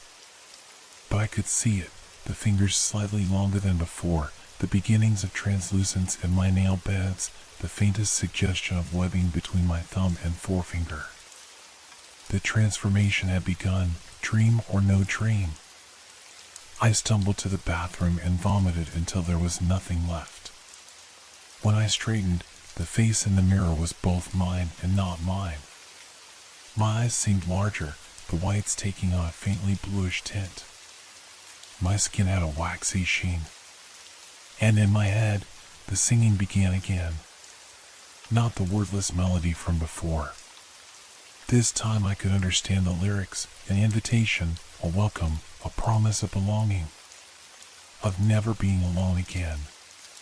My body moved of its own accord, gathering my keys, my wallet. Fighting it was like swimming against a riptide. Every moment of resistance left me weaker. By the time I reached my truck, I had stopped fighting. What was the point? The river would have me eventually. The dream had shown me the truth. I was already part of it, had been since the first note of that unearthly song reached my ears. I drove toward the river in a trance-like state, the singing growing louder with every mile. It was daytime, but the search teams had moved downstream, leaving the area near the bridge temporarily deserted. Perfect. I parked at the north dock and walked to the shore, my steps light despite the heaviness in my chest. The River Point Bridge stood about 200 yards upstream. Beneath it, the water was dark, inviting. As I untied a small rowboat from the dock, a voice called out behind me. "Dan, what are you doing here?" I turned slowly. Dr. Eleanor Wright stood on the dock, concern evident on her face. "You missed our appointment," she said, approaching cautiously. "Your neighbor said he saw you leaving in a hurry, looking unwell." I was worried, so I came looking. I stared at her, the singing momentarily faltering in my confusion. "How did you know where to find me?" "You told me about this place. About the bridge." She gestured toward the dark structure looming in the distance. "You said it was calling to you." Had I? I couldn't remember. My memories were becoming slippery, fluid. "You need to leave," I told her, my voice sounding strange to my own ears, as if coming from underwater. "It's not safe." Dr. Wright took another step toward me. "Whatever you're experiencing, Daniel, we can get you help. Real help. But you need to come with me now." For a moment, her words penetrated the fog surrounding my mind. A lifeline. A chance to escape whatever was happening to me. I took a hesitant step toward her. The singing surged in response, drowning out all other thought. Beneath the dock, something moved in the water. Something pale and glistening. "Run," I managed to gasp, even as my body betrayed me, moving not toward Dr. Wright, but toward the boat. "Run now!" To her credit, she didn't freeze. Didn't waste time questioning. She turned and sprinted back toward the parking area. A pale, elongated hand shot from the water, grasping for her ankle. It missed by inches. More hands emerged around the dock posts, 5, 10, dozens, reaching, grasping. Dr. Wright made it to her car. I heard the engine start, tires spitting gravel as she fled. I should have felt relief. Instead, I felt only disappointment. She would bring others. They would interfere, delay what was inevitable. I climbed into the small rowboat and began rowing toward the bridge, toward home, my movements smooth and unhurried. The water felt right against my changing skin. The singing surrounded me, welcomed me, dozens of voices blending into one perfect harmony. As I approached the shadow of the bridge, pale faces emerged from the water around my boat. Familiar faces, altered but recognizable. Frank's eyes now large and luminous. Todd's mouth extended in an impossible smile. Mike's skin translucent enough to see the outline of bones beneath. They reached for me with elongated fingers, not to pull me under, but to welcome me, to guide me home. I set down the oars and extended my own changing hands toward theirs. The boat tipped. Cold water embraced me. And as I sank into the darkness beneath the bridge, into the waiting arms of what had once been human, I felt something I hadn't experienced in years. I felt like I belonged. Dr. Eleanor Wright sat across from Sheriff Thomas Jenkins, her hands clutching a coffee mug so tightly her knuckles had turned white. 3 days had passed since she'd witnessed Daniel Heller's strange behavior at the river. "Let me get this straight," Jenkins said, rubbing his temples. "You believe your patient deliberately drowned himself because he was, what? Possessed by the river?" "I'm saying something happened to him and to those other men," Dr. Wright insisted. Daniel described hearing singing coming from beneath the River Point Bridge. He believed it was changing him physically. "And when I found him at the dock, She hesitated. "He didn't look right, Sheriff. His eyes, his skin, and there were hands coming out of the water. Many hands." Jenkins sighed. "Dr. Wright, we dragged that section of river 3 times. No bodies. Not Heller's, not the others. Nothing but mud and old tires." "That's my point," she said, leaning forward. "Where are they?" "Most likely downstream by now. River currents can. Not all of them. Not 5 men in 2 weeks without a single trace." She pulled out her phone. "I took this picture of Daniel during our session. Look at his hands." Jenkins squinted at the image. "What am I supposed to be seeing?" "The elongation of the fingers. The slight webbing beginning between them." She swiped to another image. "And this is the hand that washed up, allegedly belonging to Jim Parsons. Do you see the similarities and the changes?" The sheriff handed the phone back. "Dr. Wright, with all due respect, I think your patient's delusions may have affected your own perception. We have 4, possibly 5 men who went fishing alone and presumably drowned. Tragic, but not supernatural." "Then explain the singing," she challenged. "Multiple witnesses reported hearing singing near that bridge before each disappearance. Mass hysteria. One person mentions it, others think they hear it too. It's a documented psychological phenomenon." Dr. Wright stood abruptly. "I'm going back out there. Today. With recording equipment. If I can document the singing." "I strongly advise against that," Jenkins interrupted, his tone suddenly serious. That area is dangerous right now. Strong currents from the spring melt off. We've blocked access to the north dock until further notice. Then I'll use the south dock. That too. She stared at him. You're deliberately preventing an investigation.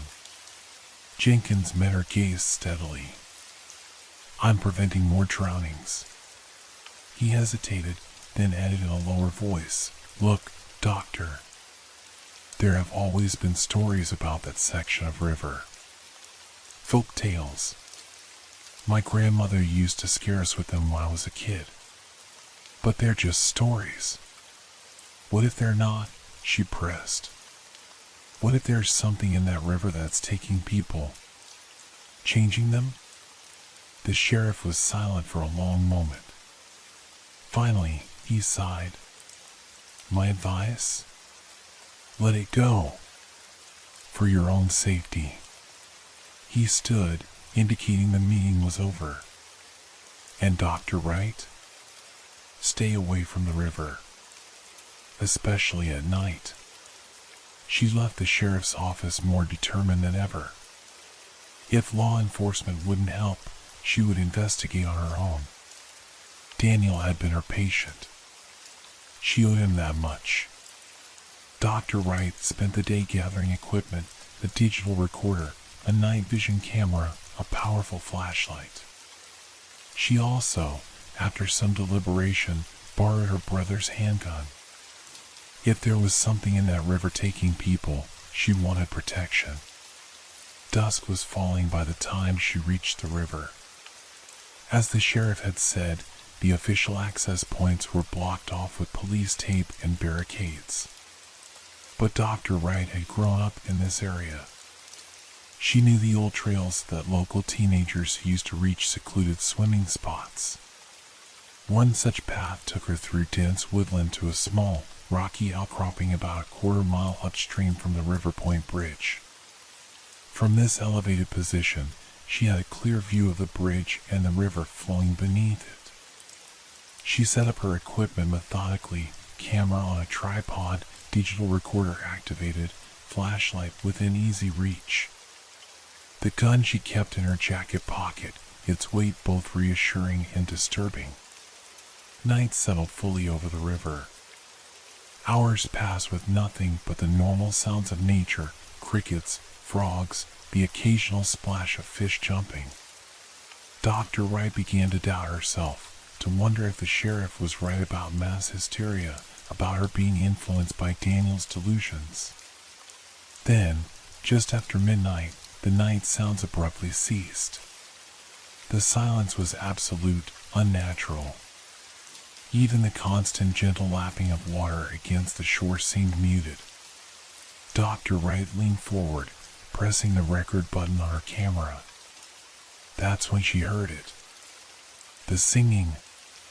It began as a single voice, haunting, otherworldly, neither male nor female. The melody was simple yet impossible to reproduce, containing notes that seemed to exist between conventional tones. Then a second voice joined, then a third, building into a chorus that made her heart ache with a longing she couldn't name. Dr. Wright fumbled for a recorder, making sure it was capturing the sound. Approximately 12:15 a.m., she whispered into the device. Multiple voices singing from the direction of the bridge. The sound is beautiful, compelling. She forced herself to focus on the technical aspects, to maintain scientific detachment. But the song pulled at something deep within her, a loneliness she buried beneath years of professional accomplishment, a yearning for connection that her carefully constructed life had never fulfilled. Through the camera's night vision display, she watched the water near the bridge. At first, nothing seemed unusual. Then, gradually, shapes began to emerge, pale forms rising partially from the river, upper bodies human-like but wrong, distorted. Their arms moved in graceful, synchronized patterns as they sang, conducting an impossible choir. Dr. Wright counted at least 15 distinct figures before her mind rebelled against the sight. Multiple humanoid figures visible in the water, she whispered, her voice shaking. Approximately 15 to 20. They appear to be changed, adapted for aquatic existence. As she watched through the camera lens, more figures rose from the water. Among them, she recognized faces, altered but identifiable. Daniel Heller, his eyes now enormous in his pale face. Frank Willoughby, skin translucent enough to reveal shadowy organs beneath. Others she knew from missing persons reports. They were forming a circle beneath the bridge, their elongated arms linked, their two wide mouths open in song. At the center of their circle, the water began to churn, to spiral downward like an inverse whirlpool.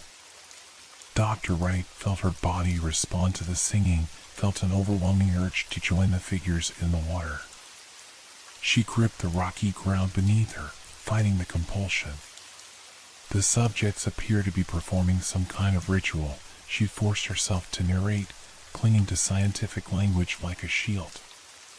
The song seems to have a hypnotic effect, creating a powerful urge to approach the water. Through sheer force of will, she maintained her position, focusing on her breathing, on the sharp stones digging into her palms. The singing intensified, the vortex at the center of the circle growing larger. Then she saw it. Something new was emerging from the depths of the spiral. Something ancient. Enormous. A pale mass rising slowly from the riverbed, disturbing silt that had lain undisturbed for centuries. Dr. Wright adjusted the camera zoom with trembling hands. What she saw defied comprehension, a colossal face, vaguely human but with features that shifted and flowed like the water itself. Eyes larger than dinner plates blinked open, glowing with a cold phosphorescence. A mouth that could swallow a manhole parted, revealing not teeth but countless writhing appendages within. The chorus reached a crescendo as the massive entity continued to rise, revealing a body that blended human and fish and something else entirely, something that had no place in any natural taxonomy. "Dear God," Dr. Ray whispered, no longer able to maintain scientific detachment. "There's something enormous." "I don't." The entity's massive head turned, its glowing eyes fixing directly on her hiding place. The singing stopped abruptly. In the sudden silence, Dr. Wright heard a single voice, Daniel's voice, but altered, waterlogged, speaking directly into her mind rather than her ears. "You shouldn't have come back, Doctor. But since you're here, why not join us? You're lonely too. We can all hear it in your thoughts." Dr. Wright scrambled backward, grabbing her flashlight. The beam cut through the darkness, illuminating the water's edge directly below her position. Pale shapes were moving there, pulling themselves onto shore with elongated limbs, coming for her. She abandoned the camera and recorder, clutching only the flashlight and gun as she fled down the trail toward her car. Behind her, wet, slapping sounds, dozens of webbed feet and hands pursuing her through the forest. The singing began again, following her, surrounding her. Branches seemed to reach for her like grasping fingers. The path twisted in unfamiliar ways. Had she taken a wrong turn? The forest should have opened to the parking area by now. Instead, she found herself at the river's edge again, directly beneath the River Point Bridge. Somehow, impossibly, she had circled back. Pale figures emerged from the water before her, blocking escape in that direction. More appeared from the forest behind, herding her toward the water. Their faces, human once but no longer, watched her with an expression that might have been pity. Dr. Wright raised the gun with shaking hands. "Stay back," she shouted. "I don't want to hurt you, but I will." Daniel's altered form stepped forward, water streaming from his elongated limbs. His eyes were now entirely black, reflecting her flashlight beam like polished obsidian. "You can't hurt us, Eleanor," his voice echoed in her mind. "We're beyond pain now. Beyond separate suffering. We are the river, and the river is us. Daniel, if you're still in there somewhere, fight this. Help me." His too wide mouth formed what might have been a smile. "Help you? We are helping you. You spent your life trying to fix broken people, never admitting how broken you feel. How alone." The other figures began moving closer, a slow, inexorable advance. "The water calls to the lonely," Daniel's voice continued in her mind. "It has for centuries. Those who hear our song are already part of us, just not yet transformed." Dr. Wright fired a warning shot into the air. The figures didn't even flinch. "The gun is pointless, Eleanor. You can't fight the current. No one can, not forever." Daniel's form gestured toward the water. "Listen. Really listen. Can't you hear your place in our song?" Despite herself, Dr. Wright found her attention drawn to the chorus that had resumed around her. Within the complex harmony, she could now distinguish a gap, a missing voice, her voice. A place prepared specifically for her in this eternal choir. The realization sent a wave of longing through her so intense it was almost physical pain. To belong so completely, to never be alone again. "No," she whispered, backing away until her heels touched the water's edge. The figures had her surrounded now, a circle of pale, glistening forms closing in. "This isn't real. This is a mass hallucination, a shared psychosis." "Is it?" Daniel's voice was gentle in her mind. "Or is it simply something your science can't explain? Something older than human understanding?" The massive entity she'd seen earlier began to rise from the water behind her, its shadow engulfing her, blocking the moonlight. She could feel its ancient consciousness brushing against her mind, vast, patient, hungry not for flesh, but for communion.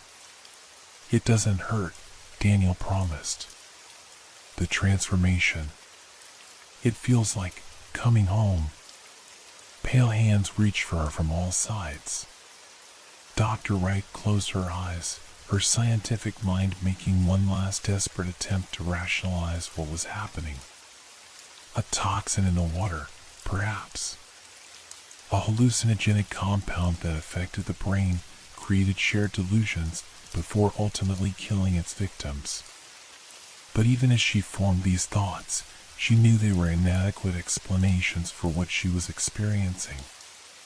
For what she could feel reaching into her mind, reshaping her perceptions, her very sense of self. The gun slipped from her fingers. The flashlight followed. Her body relaxed, surrendering to the inevitable as dozens of gentle hands guided her into the water. The last thing Dr. Eleanor Wright recorded in her human consciousness was the sensation of cool water enveloping her, of ancient music filling her mind, of loneliness dissolving like salt in the endless river. And then she began to change. 3 months later, a teenage couple snuck down to the river at night, hoping to find privacy beneath the River Point Bridge. Local legends about the area only added excitement to their forbidden rendezvous. As they spread a blanket on the small strip of sandy beach, the boy paused, head tilting. "Do you hear that?" he asked. The girl listened. From beneath the bridge, a faint melody drifted toward them, beautiful, compelling. "Someone singing," she whispered. It's the most beautiful thing I've ever heard." The boy frowned, suddenly uneasy. Maybe we should go somewhere else. But the girl was already moving toward the sound, drawn by a voice that seemed to call to something deep within her. Something lonely. Something waiting to belong. "Just for a minute," she said, her eyes reflecting the moonlight strangely as she waded into the shallow water. "I just want to see who's singing." The boy hesitated, then followed. After all, they were together. What could happen? Beneath the dark water, pale hands reached upward in welcome. The chorus always had room for more voices.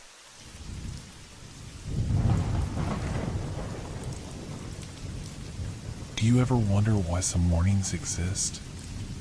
That question had been nagging at me since we first stepped into our new apartment in Manhattan's Lower East Side. The place was a steal, 2 bedrooms with windows that actually faced something other than a brick wall, all within our modest budget. Too good to be true? Apparently not, according to our eager realtor who practically shoved the lease into our hands. My roommate Alex and I were ecstatic. After months of couch surfing and temporary sublets, we finally had a place to call home. Alex worked nights as a bartender at some upscale club in Midtown, while I struggled through my first year at an architecture firm. Our schedules rarely overlapped, but we'd been friends since college, and somehow it worked. The apartment itself was charming in that distinctly New York way: high ceilings, weathered hardwood floors, and radiators that clanked like they were possessed. The previous tenants had left everything immaculately clean, which was unusual but welcome. Everything seemed perfect until I noticed the writing. It was on the wall in the hallway between our bedrooms, painted over but still visible under certain light: "Don't go out after midnight." The letters were small, neat, and precise, as if whoever wrote them wanted to be clear but not alarming. "Probably some weirdo's idea of a joke," Alex said, laughing it off as he unpacked his collection of vinyl records. "Or maybe the previous tenant had a controlling parent. Either way, we'll paint over it properly next weekend." I nodded, but something about those words made my skin prickle. That night, as I arranged my belongings in my new room, I kept thinking about the morning. The apartment building was oddly quiet for New York. No footsteps overhead, no arguments through the walls, no traffic sounds from the street below despite being only 3 stories up. "It's just well insulated," I told myself, though the thought provided little comfort. That first night, I lay awake in my unfamiliar bed, listening. The silence was profound, almost oppressive. Then, at exactly 11:58, I heard it, a soft clicking sound coming from somewhere in the building. Regular, mechanical, like a clock ticking towards something inevitable. My phone showed 11:59. The clicking grew faster. Midnight struck. The clicking stopped abruptly, replaced by a low, barely perceptible hum that seemed to emanate from the walls themselves. I sat up, heart racing. Was that a footstep in the hallway outside our apartment? A door softly closing? I wanted to check on Alex, but suddenly remembered he was working late tonight. He wouldn't be home until after 3. The warning on the wall flashed in my mind: "Don't go out after midnight." It was just paint on the wall. Just words.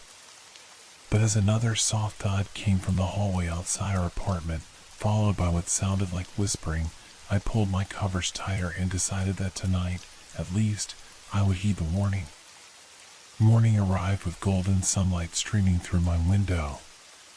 The events of the night seemed distant and ridiculous in the brightness of day. I laughed at myself as I prepared coffee, wondering how I could have been so childishly spooked by a probably coincidental noise and some previous tenant's bizarre graffiti. Alex stumbled in around 9, looking exhausted but satisfied after a good night of tips. "How was your first night?" he asked, dropping his keys on the counter. "Fine," I lied, not wanting to admit I'd been frightened by nothing. slept like a rock. Cool, he yawned. This place is perfect. So quiet compared to my last apartment. I think I'm gonna crash for a few hours. As he disappeared into his room, I sipped my coffee and looked at the faded warning on the wall. In daylight, it seemed almost invisible, the letters barely discernible from the off-white paint. Maybe I had imagined how clear they'd been last night. I had work in an hour. As I grabbed my bag and headed for the door, I felt a strange reluctance to leave. Something about the apartment felt different in daylight, almost like it was holding its breath, waiting. Ridiculous, I muttered, closing the door behind me. The hallway outside was empty and silent. In fact, I realized I hadn't seen or heard any of our neighbors yet. In a building with 12 units, that seemed unusual even for New York where people minded their own business. I pressed the elevator button. Nothing happened. I pressed again, then noticed the out-of-order sign taped haphazardly to the doors. With a sigh, I headed for the stairs, making a mental note to ask the landlord about it later. The stairwell was dimly lit and smelled faintly of mildew. As I descended, I couldn't shake the feeling that I was being watched. At the second-floor landing, I glanced up and caught a glimpse of movement, a shadow withdrawing from the railing above. "Hello?" I called, my voice echoing strangely in the confined space. No answer. By the time I reached the lobby, my heart was racing for no rational reason. The building's front door seemed unusually heavy as I pushed it open, stepping gratefully into the noise and chaos of a typical New York morning. As I walked to the subway, I tried to dismiss my unease. New apartments always felt strange at first. The warning was nothing, probably a joke, like Alex had said. But deep down, I knew I would be home before midnight tonight. Just to be safe. For days passed without incident. Each morning, I left for work while Alex slept, and most evenings, he departed for his shift before I returned home. Our paths crossed briefly on Wednesday when he was leaving as I arrived. He seemed distracted, mentioning something about weird dreams before rushing off to catch the subway. I settled into a routine, always making sure to be home before midnight. The warning on the wall had begun to fade from my thoughts, becoming just another quirk of our new place, like the bathroom faucet that needed an extra twist or the floorboard near the kitchen that creaked no matter how carefully you stepped. Thursday night, I was working late on a project.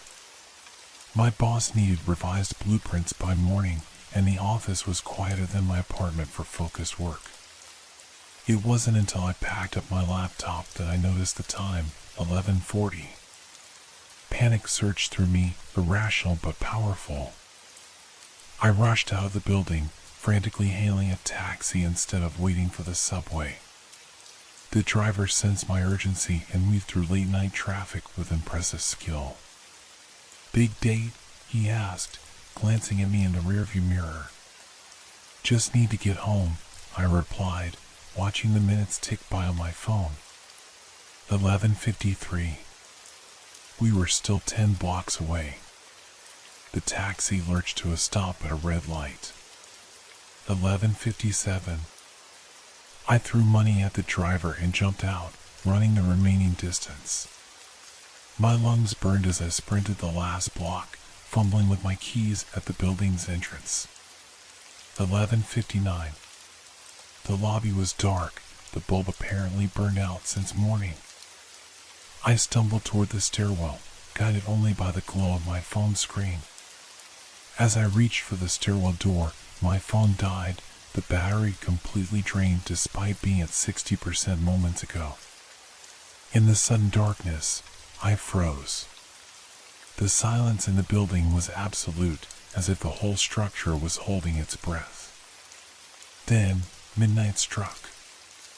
I didn't hear it, couldn't hear it, but I felt it, a subtle shift in the air pressure, a change in the quality of the darkness surrounding me. Something had changed the moment the clock ticked over. Guided by memory and the faint emergency exit sign, I found the stairwell door and pushed it open. The stairwell was even darker than the lobby, but I began to climb, one hand on the wall, the other stretched out before me. I counted the flights, 1, then 2, then finally the 3rd floor. I pushed open the door to our hallway. It was wrong. The hallway seemed longer somehow, stretched like an image in a funhouse mirror. The walls felt too close, then too far away. I blinked hard, trying to clear my vision in the darkness. "Hello?" I called out, my voice thin and reedy in the strange space. A whisper answered me, not words, but a soft, sibilant sound from somewhere down the hall. It might have been the heating system or the building settling, but in that moment it sounded deliberate, communicative. I began walking toward our apartment, trailing my fingers along the wall to stay oriented. The texture beneath my fingertips changed subtly, sometimes smooth plaster, sometimes something else, something that felt almost like fabric or skin, warm and yielding. I jerked my hand away, heart hammering against my ribs. Our apartment was number 312. I counted the doors as I passed, 308, 310, and then nothing.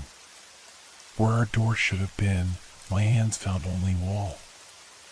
I moved further down the hall, thinking I miscounted, but the next door was 314. I returned to where 312 should have been, running my hands frantically over the wall. Nothing, no door, no doorknob, no hinges. Just solid wall where my home should be.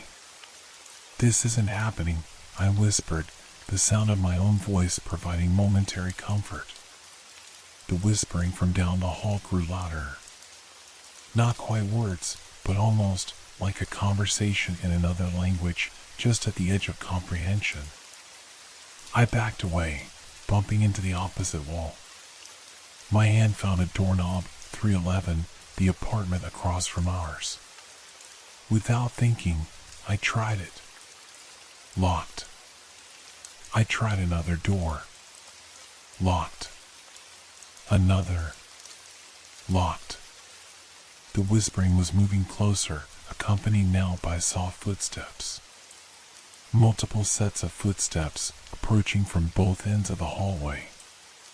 In desperation, I pounded on door 314. "Hello? Please, I need help."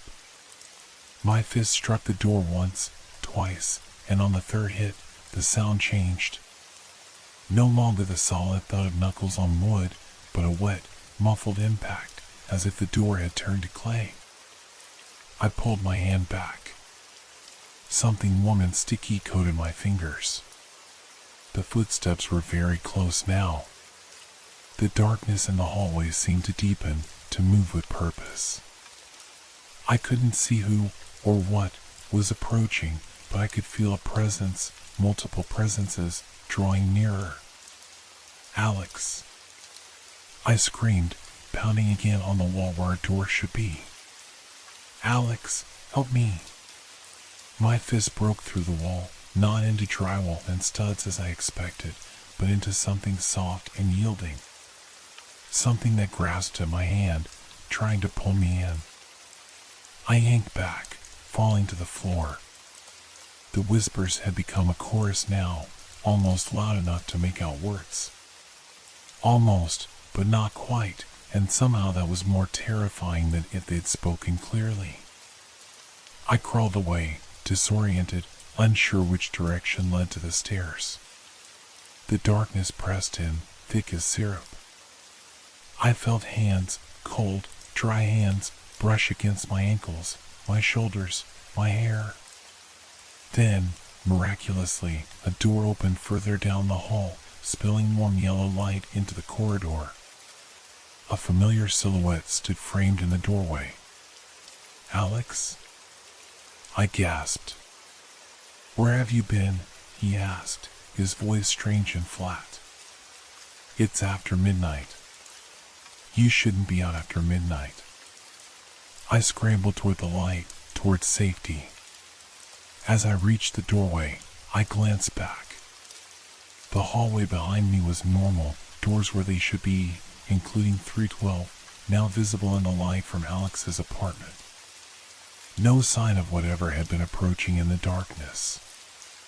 I stumbled inside, slamming the door behind me. "You're shaking," Alex observed, but made no move to comfort me. "You saw them, didn't you?" "Saw what?" I demanded, my voice cracking with fear. "What's happening in this building, Alex?" He moved to the window, looking out at the city lights. "I told you not to go out after midnight." "That wasn't you," I said. "That was already written on the wall when we moved in." He turned to me, his expression unreadable.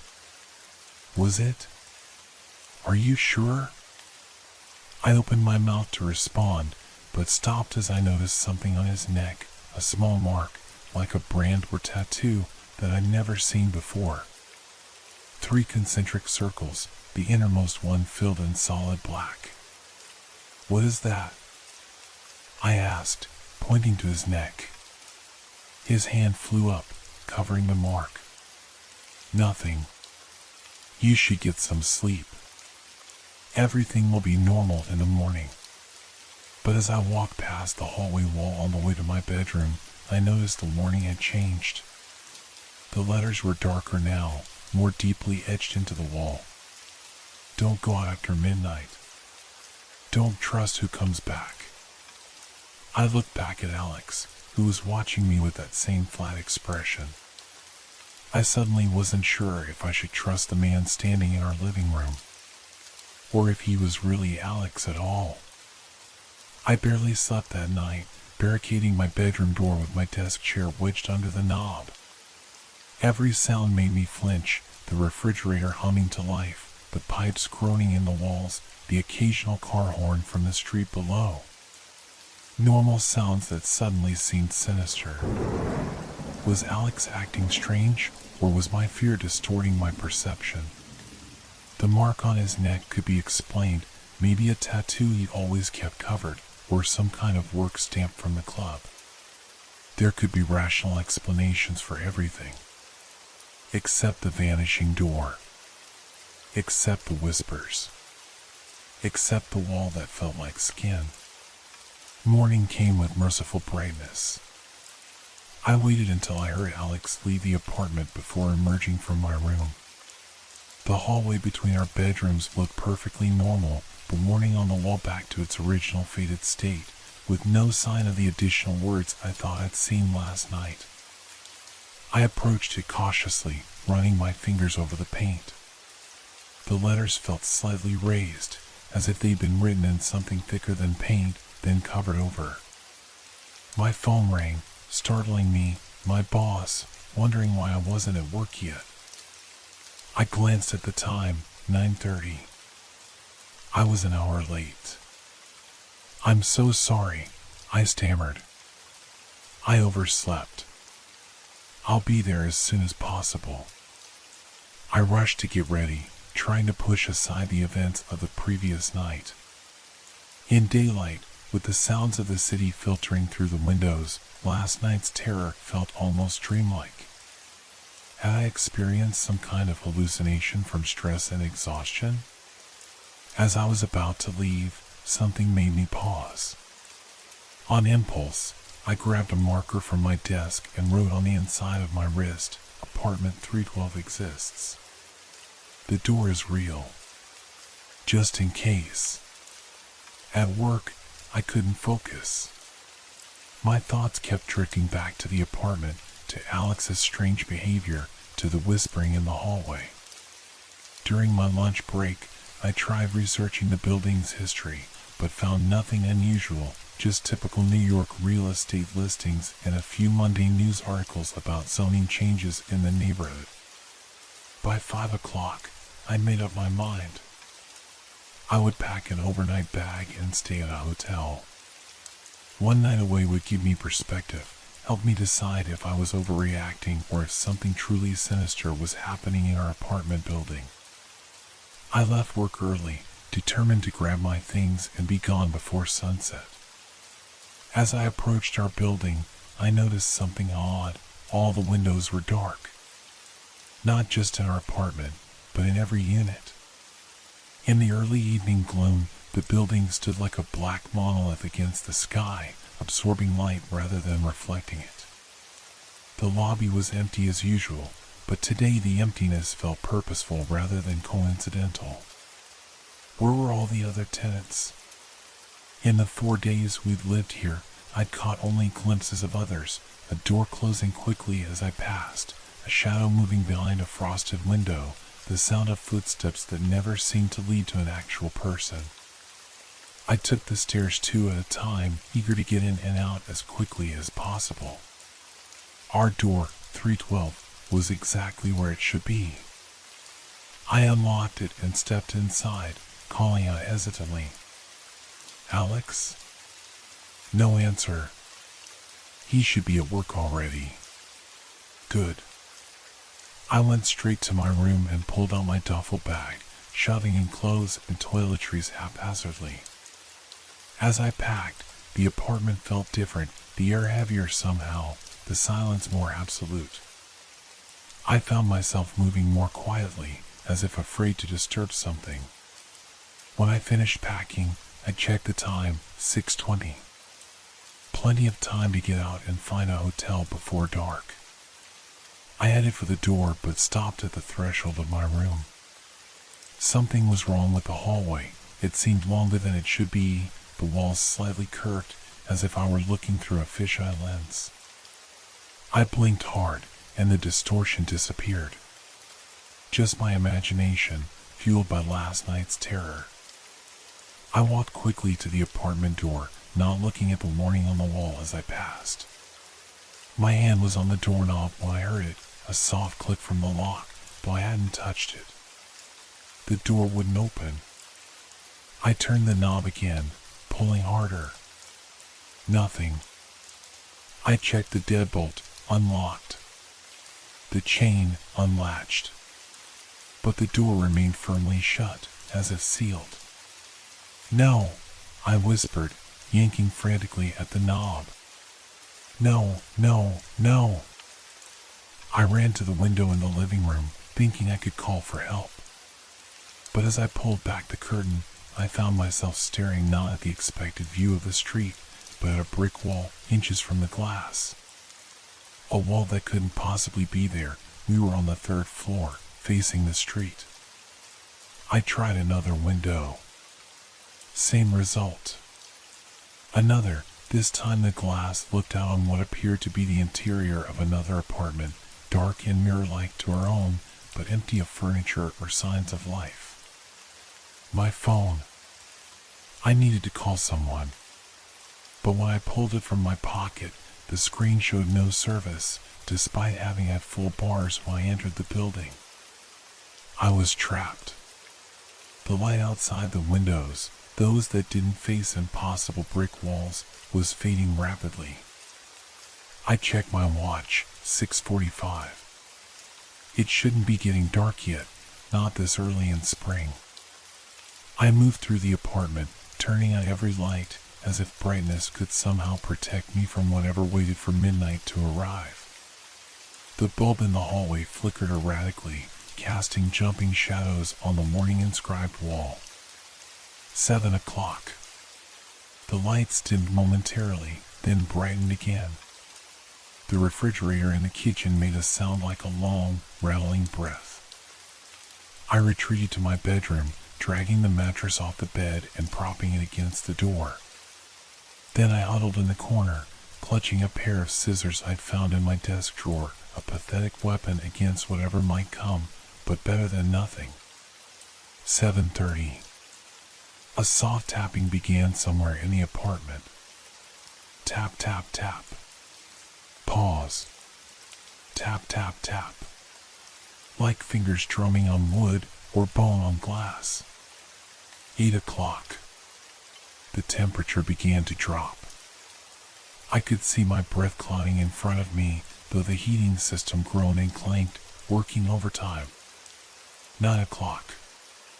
The tapping stopped, replaced by a low, continuous scraping sound from inside the walls, as if something large was dragging itself through the narrow spaces between apartments. 10 o'clock. All the lights went out simultaneously, plunging the apartment into darkness so complete I couldn't see my hand in front of my face. I fumbled for my phone, activating the flashlight function. The beam seemed unnaturally weak, illuminating only a few inches in front of me before being swallowed by the darkness. 11 o'clock. The walls began to vibrate with a low-frequency hum that I felt more than heard, rattling my teeth and making my skull ache. In the near darkness, I thought I saw the outlines of my room shifting, expanding, and contracting like a lump. 11:30. Whispers started again, this time seeming to come from inside my room. Unintelligible words in dozens of overlapping voices. One of them might have been Alex's. Another sounded like my own. 11:45. The door to my bedroom, the door I barricaded with my mattress, began to bulge inward, as if something immensely strong was pressing against it from the hallway. The mattress bent impossibly, folding in on itself without actually moving from its position. 11:50.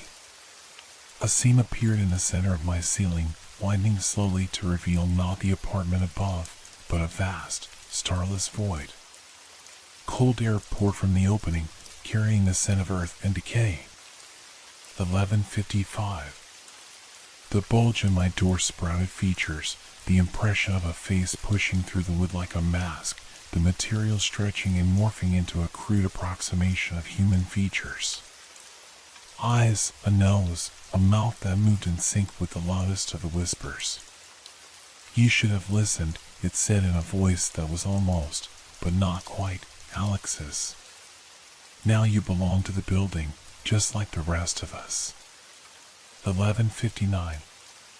The face in the door smiled, revealing too many teeth, arranged in concentric circles. The opening in the ceiling widened further. The whispers rose to a crescendo, forming words I finally understood. "Home. You're home. Forever home." Midnight struck. The bulging door erupted, the mattress flying across the room as if made of paper. The darkness from the hallway poured in, not just absence of light, but a tangible darkness that moved with purpose, with hunger. I screamed as cold hands grabbed at me from all directions, from the door, from the ceiling, from the walls themselves, which had split open to reveal not studs and insulation but a writhing mass of limbs and torsos and faces, all bearing that same mark I'd seen on Alex's neck. I fought blindly, slashing with my scissors, connecting with something that yielded with a wet, squelching sound. A howl of pain pierced the cacophony of whispers, and briefly, the hands retreated.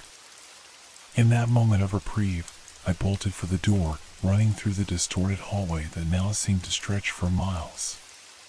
The front door of the apartment appeared before me, standing open when it had been sealed shut hours before. I didn't question the opportunity. I ran through it, and found myself not in the building's hallway, but on a narrow bridge of solid darkness, suspended over a void identical to the one that had opened in my ceiling. Below, above, to all sides, there was nothing but emptiness, punctuated by floating doors, dozens of them, hundreds perhaps, all closed. Except one, directly ahead, that stood slightly ajar, a sliver of normal hallway light spilling through the gap. Behind me, the mass of darkness that had invaded my room was reforming, taking shape, a towering figure composed of countless fused bodies, all moving independently yet part of the whole. At its center, where a heart should be, I glimpsed a familiar face. Alex. His eyes were open but empty, his mouth forming words I couldn't hear. The figure reached for me with dozens of arms. I turned and ran across the impossible bridge toward the partially open door. The bridge narrowed with each step, crumbling behind me as I ran. I reached the door just as the last of the bridge collapsed into the void. I threw myself through the opening, falling hard onto solid ground, the carpeted floor of the building's third-floor hallway. Behind me, the door slammed shut with a final, definitive bang. When I turned to look, I saw it was labeled with a brass number, 314. I scrambled to my feet, disoriented. The hallway looked normal, doors spaced at regular intervals, emergency exit sign glowing at the far end, dim overhead lighting casting soft shadows. Through the peephole of 314, I saw only darkness. I looked at my watch, 12:01. I had survived midnight. But as I started toward the stairs, I noticed something that made my blood freeze. I was on the wrong side of the hallway, and the door to apartment 312, my apartment, was standing wide open, waiting. I backed away from the open door of apartment 312, my heart hammering so hard I could barely breathe. From where I stood, I could see a slice of the living room inside. Everything looked normal, ordinary, exactly as I remembered it. That was almost more terrifying than if it had been visibly transformed. "Hello?" I called out, my voice barely a whisper. No response came from the apartment, but behind me, a door opened, 311, directly across the hall. A woman peered out, her face gaunt and pale, eyes deeply shadowed as if she hadn't slept in weeks. "You're new," she said, her voice raspy from disuse. "You should come inside. It's after midnight." Something about her seemed wrong. Her movements were slightly too smooth, her blinking too measured and regular. I noticed a familiar mark on her collarbone, partially visible above her nightgown, 3 concentric circles. "No thank you," I said, edging toward the stairwell. "I was just leaving." Her expression didn't change, but her door opened wider. "You can't leave. None of us can. Not after the first night." "What are you talking about?" I demanded, trying to keep my voice steady. She stepped into the hallway. Behind her, I caught a glimpse of her apartment, walls covered in the same warning repeated thousands of times in increasingly frantic handwriting. "Don't go out after midnight, don't go out after midnight, don't go out." "The building chooses," she said. "It's chosen you. Just like it chose all of us. You saw the warning, didn't you? But you went out anyway." I continued backing toward the stairwell. "I don't understand. What is this place?" "Home," she replied, with a smile that revealed too many teeth, arranged in a pattern that wasn't quite human. "Forever home." Another door opened, 313. A man emerged, thin to the point of emaciation, with the same hollow eyes and unnatural movements. The same mark visible on his wrist. "We heard you running," he said. His voice had a strange echo to it, as if he were speaking from the bottom of a well. "No one outruns the midnight hour. Not for long."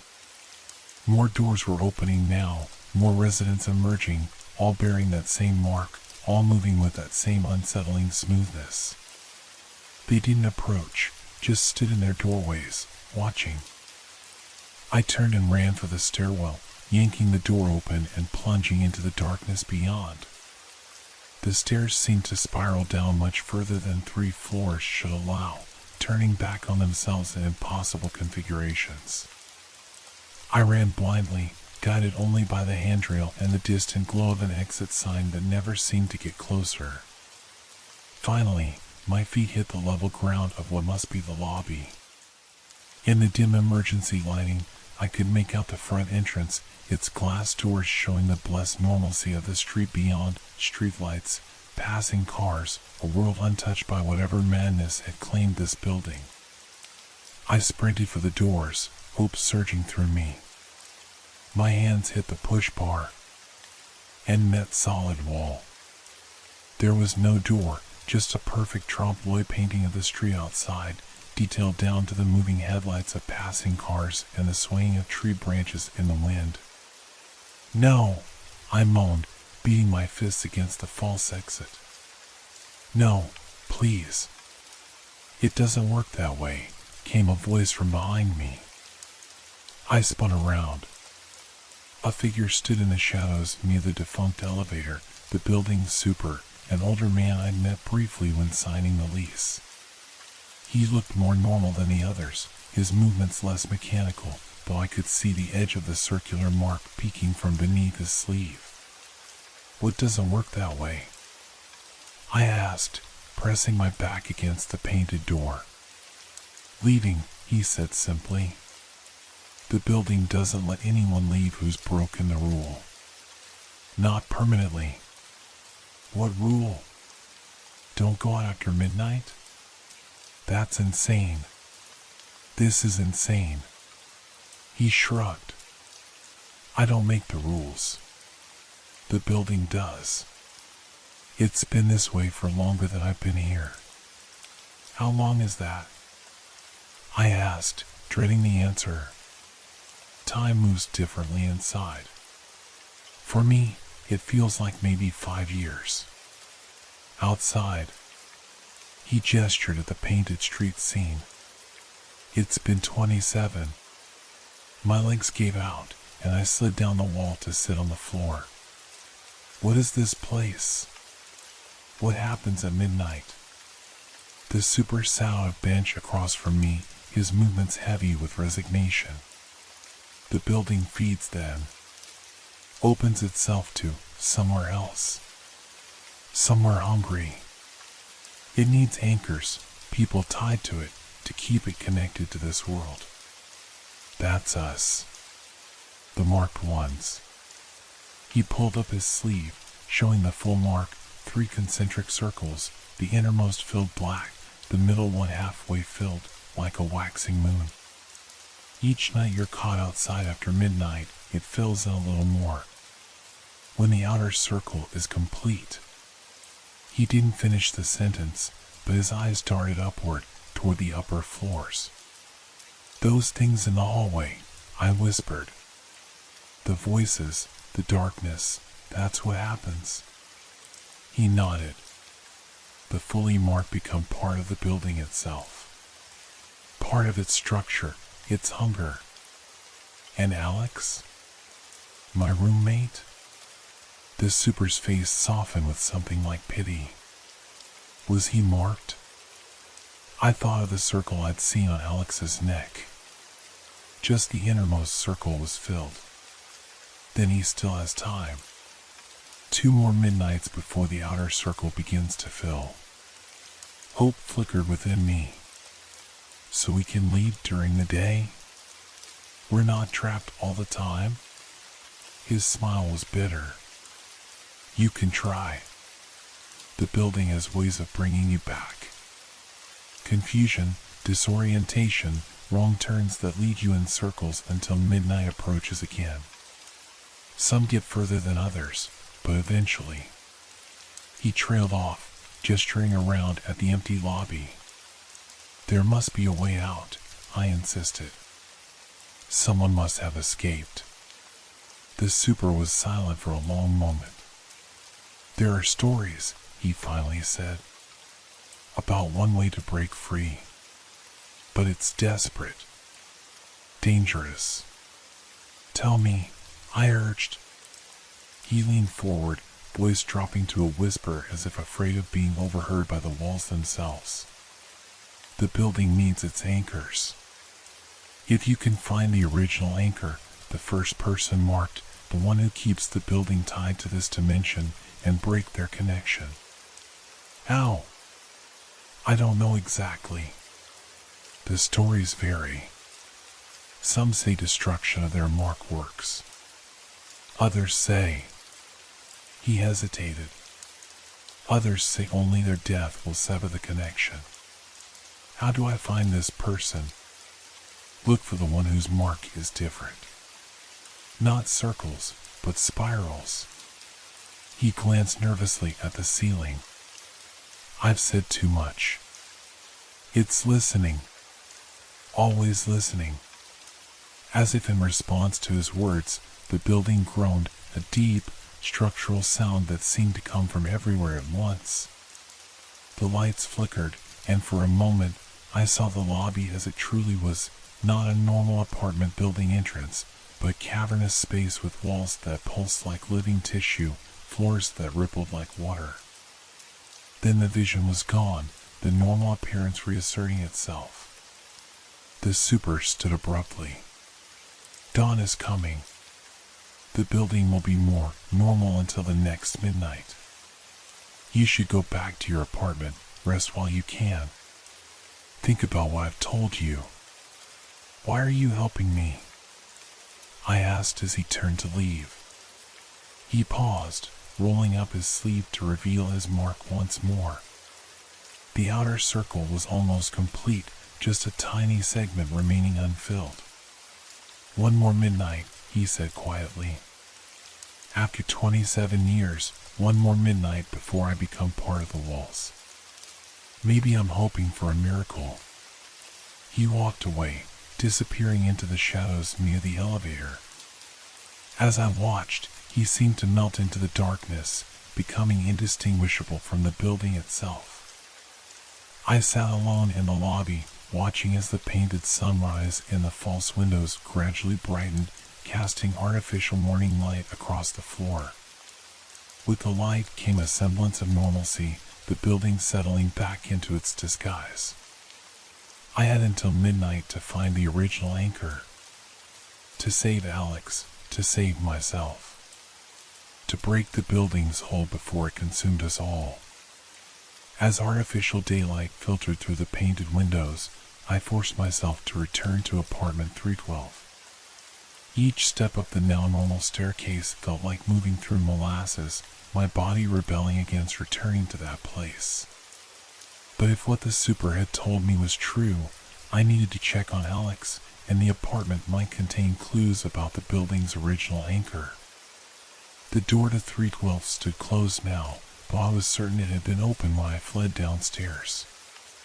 My key slid into the lock smoothly, the mechanism turning with a familiar click. Inside, everything looked ordinary. Sunlight streamed through the windows, real windows now, showing the actual street below. The warning on the wall had faded to near invisibility again. No sign remained of the nightmare I'd experienced, the bulging door, the void in the ceiling, the darkness that moved with purpose. In the kitchen, I found a note from Alex. Crazy dreams last night. Going to crash at Jake's place for a few days. Call me when you can. His handwriting looked shaky, uneven, not his usual confident scrawl. I tried calling immediately, but the call went straight to voicemail. I left a message, trying to keep my voice calm. Alex, it's me. Don't come back to the apartment. Meet me at the coffee shop on Houston. It's important. With Alex temporarily safe, I turned my attention to finding the original anchor. The super had said to look for someone with a spiral mark instead of circles. I needed to see the other residents in daylight when the building's hold was weaker. I spent the morning knocking on doors throughout the building. Most went unanswered. The few that opened revealed residents who seemed normal enough, tired, perhaps, with that haunted look in their eyes, but responsive and human. None would speak about the building directly, changing the subject or suddenly remembering urgent appointments when I asked about the warning or the strange occurrences at midnight. All of them bore the circular mark somewhere on their bodies, some hidden beneath clothing, visible only as they reached for something or turned a certain way, others displayed prominently on hands or necks, like bizarre tattoos they no longer bothered to conceal. By afternoon, I'd covered most of the building without finding anyone with a spiral mark. One door remained, the basement apartment, a unit I hadn't even realized existed until I noticed its number on the mailbox in the lobby, B1. The stairwell leading down was darker than the others, the light bulbs either burnt out or deliberately removed. I used my phone's flashlight to navigate the steps, which descended much deeper than a normal basement should go. The temperature dropped noticeably with each floor I passed, until my breath clouded in front of me. At the bottom, a single door stood partially ajar, warm yellow light spilling from the crack. A brass plate displayed B1 in faded numerals. I knocked hesitantly. "Hello?" The door swung open at my touch, revealing a surprisingly cozy apartment. Unlike the sterile, modern units upstairs, this one looked like it belonged to another era, ornate Victorian furniture, heavy velvet drapes, oil lamps providing the warm light I'd seen. Books filled every available surface, stacked in precarious towers and stuffed into overflowing shelves. In an armchair by a small fireplace sat an elderly woman, her white hair arranged in an elaborate updo that might have been fashionable 70 years ago. She looked up from her book as I entered, fixing me with surprisingly sharp eyes.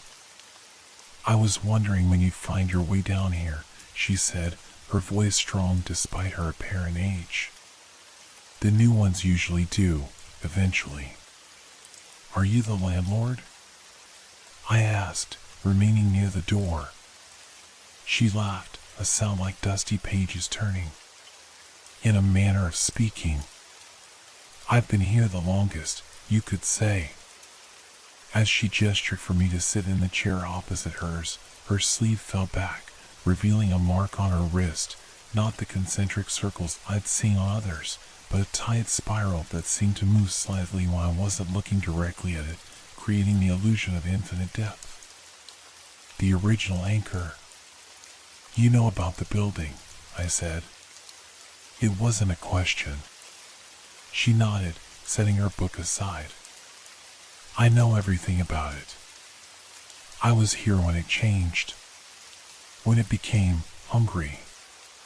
The super said you're what keeps it connected to our world." A smile flickered across her papery lips. "Harold talks too much. Always has. But yes, I suppose that's one way of putting it." "What happened? How did it start?" She sighed, looking into the fire. "It was 1943. The war was on. My husband had been killed at Guadalcanal, and I was alone, desperate for connection, for meaning.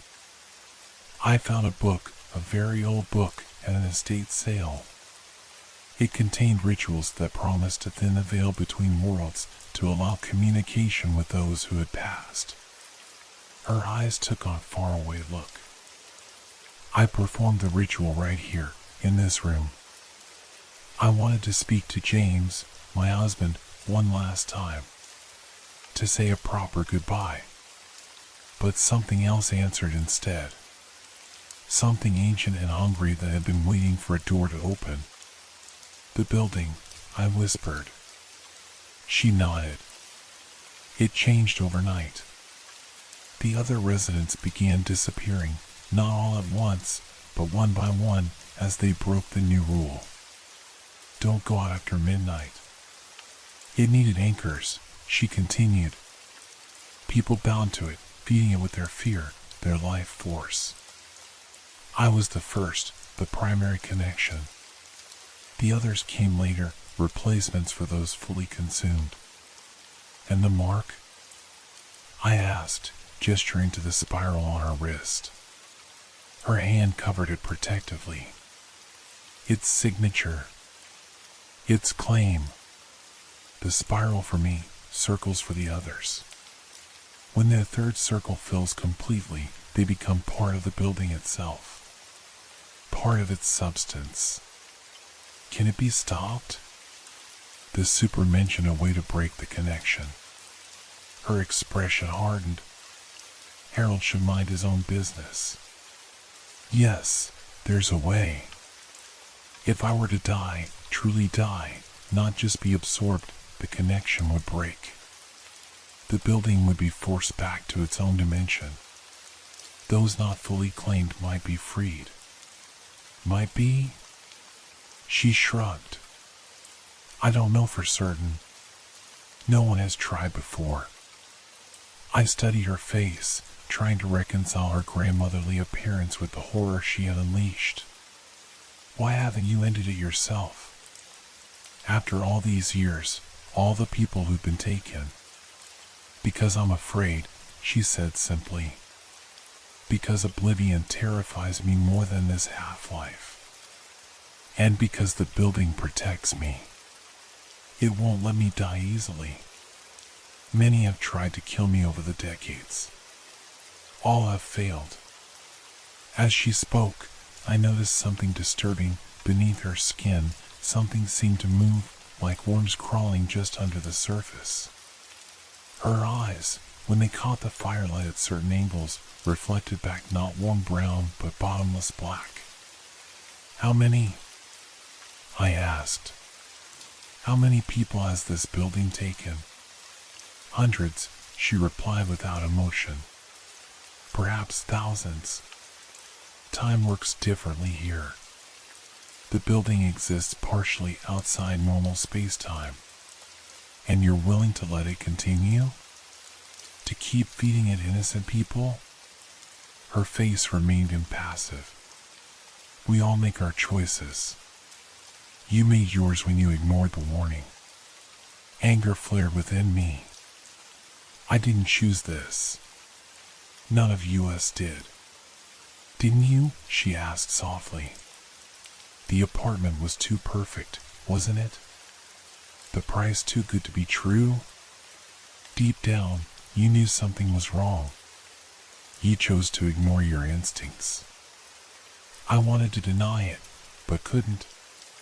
There had been signs from the beginning, the warning, the unusual silence, the complete absence of neighbors. We'd rationalized it all away because the apartment was such a good deal. How do I save Alex? I asked, changing tack. How do I save myself? She leaned forward, the movement unnaturally fluid. Join us. Accept the mark. The building is not cruel to those who embrace it. You could have centuries here, watching the world through our windows. Or what? Her eyes gleamed. Find a way to kill me before midnight. Free everyone if you believe Harold's theory. Why would you offer that? She smiled, revealing teeth that were just slightly too sharp. Because after 82 years, perhaps I'm tired. Perhaps I want to see if you can succeed where others failed. Or perhaps I'm simply curious what will happen. She rose from her chair with that same unsettling fluidity. From a drawer in a nearby desk, she withdrew an ornate dagger, its blade etched with symbols similar to the spiral on her wrist. This might work, she said, offering it to me handle first. The same ritual that bound me might unbind me if the dagger pierces my heart. But you'll have only one chance. I hesitated, then took the weapon. Its handle was cold, vibrating slightly against my palm. Why give me this? A game, she said, her smile widening. You have until midnight. If you succeed, perhaps the building's hull breaks. If you fail... She gestured to my wrist, where I saw with horror that a small black dot had appeared, the beginning of my own mark. The building has already claimed you, she said. One way or another, you'll be here forever. The only question is what form your forever takes. I backed toward the door, clutching the dagger. This isn't a game. These are people's lives. Time is ticking, she replied, resuming her seat by the fire. Better hurry. I fled her apartment, racing back up the impossibly long staircase toward the lobby. My phone showed 4:30, less than 8 hours until midnight. As I reached the lobby, I found it transformed. All the building's residents stood in a loose circle, their faces expressionless, their marks clearly visible. The super, Harold, stood apart from them, his almost completed mark glowing faintly in the dim light. "You found her," he said, not a question. "Yes. She gave me this." I held up the dagger. A murmur ran through the assembled residents, half hope, half fear. "It might work," Harold said. "The ritual dagger, used in reverse. But she won't make it easy. And the building itself will fight you." "I need to find Alex first," I said. "Make sure he's safe." Harold shook his head. "There's no time. Look." He pointed to the painted windows, where the false sunlight was already fading to dusk, though my phone showed it was only mid-afternoon. "Time is accelerating," he explained. "It does that sometimes, when it's hungry. When it senses a threat." "What do I do?" The residents parted, creating a path toward the stairwell. "Go back to her. Finish it before midnight comes." As I moved toward the stairs, the building shuddered violently. Plaster rained from the ceiling, and the floor rippled beneath my feet. The facade was breaking down, reality bending as the building prepared to defend its anchor. The stairwell stretched before me, the steps now arranged in an impossible Escher-like configuration, leading everywhere and nowhere. I began to climb anyway, focusing on the dagger in my hand, on the thought of Alex, on all the trapped souls needing release. The descent to the basement apartment had taken minutes, the return journey seemed to take hours. The stairs shifted constantly, sometimes leading up, sometimes down, sometimes sideways. Doors appeared and disappeared in the walls, voices calling from behind them, some begging for help, others threatening terrible violence if I continued. At one landing, I found Alex waiting, or something wearing Alex's face. His eyes were black pits, his smile too wide for his face. "Stay with me," it said in his voice. "We can be together here forever." I slashed at it with the dagger, and it dissolved into smoke with a hissing laugh.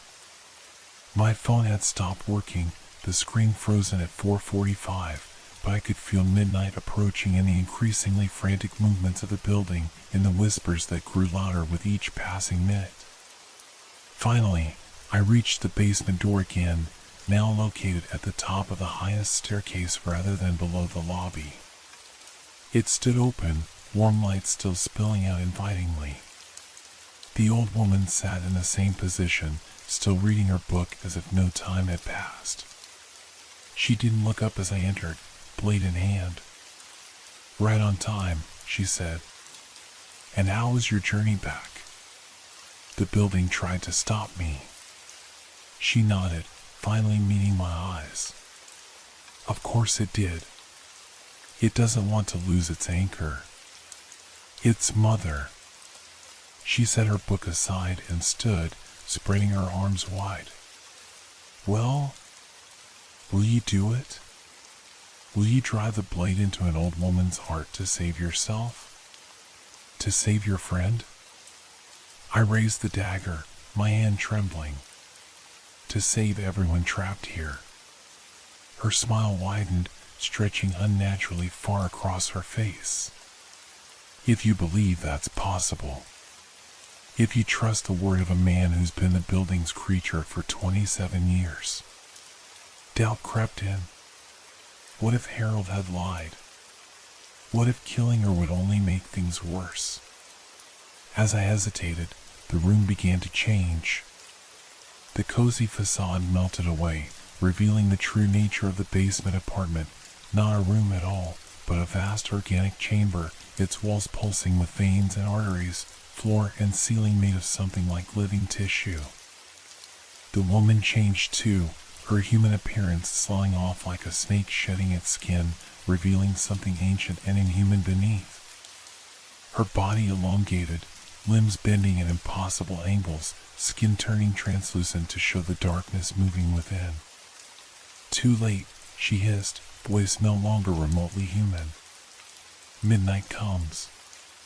The dagger grew hot in my hand, the symbols on its blade beginning to glow with an eerie blue light. This was my last chance, my only chance. I lunged forward, driving the blade toward her chest with all my strength. She moved with impossible speed, becoming almost liquid as she flowed around the strike. Her elongated arm shot out, fingers wrapping around my throat with crushing force. The building provides, she gurgled, her face splitting open to reveal row upon row of needle-like teeth. The building protects. Black spots danced in my vision as her grip tightened. With the last of my strength, I swung the dagger again, not at her chest this time, but at the spiral mark on her wrist. The blade connected. The mark split open with a sound like glass shattering, releasing not blood but a torrent of black liquid that smelled of rot and age. She screamed, a sound so alien and agonized it seemed to come from everywhere at once. Her grip on my throat loosened as she clutched at her wounded wrist, the black liquid pouring out in an impossible volume. The building screamed with her, the walls convulsing, the floor heaving like a stormy sea. Books flew from their shelves, furniture splintered against the walls, and the ceiling began to crack open, revealing the same starless void I'd seen in my bedroom. I scrambled to my feet, dagger still in hand. The old woman, the thing that had been an old woman, was dissolving, her form losing cohesion as more of the black liquid poured from the wound in her wrist. "What have you done?" she shrieked, her voice echoing from every direction. "What have you done?" I didn't answer, watching in horror and fascination as she collapsed inward, becoming a writhing pool of darkness on the floor. The spiral mark floated above the pool, still intact despite the wound, still pulsing with unholy light. Understanding came to me then. It wasn't her heart that anchored the building, but the mark itself. The spiral had to be destroyed completely. I raised the dagger one final time and brought it down directly on the floating spiral. The blade shattered on impact, shards flying in all directions. But it had done its work. The spiral cracked down the middle, light spilling from the fracture. "No," came her voice, now barely a whisper. "No, please. I don't want to go back. I don't want to be alone again."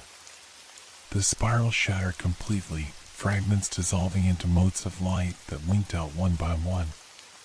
The pool of darkness that had been the old woman evaporated like dew under a harsh sun, leaving nothing behind. For a moment, perfect silence fell. Then the building began to scream. Not with a human voice, but with the sound of timber splitting, glass shattering, concrete crumbling. The floor beneath my feet turned transparent, showing all the floors below collapsing in on themselves. The walls peeled away like paper, revealing not the street outside, but that same starless void, rushing in to reclaim what had been stolen from it. I ran. Out of the dissolving basement, upstairs that were unraveling beneath my feet, through hallways that bent and twisted as reality itself broke down. Throughout the building, doors were flying open, residents stumbling out in confusion and terror as their marks faded from their skin. "Get out!" I screamed at everyone I passed. "The building is collapsing." I found Alex on the third floor, standing dazed in the hallway outside our apartment. The mark on his neck was gone, his eyes clear and confused. "What's happening?" he asked as I grabbed his arm, pulling him toward the stairs. "No time," I gasped. "We need to get out now." We ran together, joining the flood of residents fleeing toward the lobby. The painted false exit had disappeared, replaced by real doors that stood wide open to the actual street beyond. Night had fallen outside, real night, with stars visible in the clear sky above. As we burst out onto the sidewalk, I checked my phone, 11:59. 1 minute to midnight. We ran half a block before stopping to look back at the building. From the outside, it appeared normal, no sign of the chaos within, no indication of imminent collapse. Then midnight struck. In an instant, the building simply vanished. Not with an explosion or implosion, but with a quiet pop of displaced air. Where a 6-story apartment building had stood moments before, there was now only an empty lot, as if nothing had ever been there at all. The other former residents stood around the edges of the lot, staring in disbelief. Some were crying, others laughing hysterically.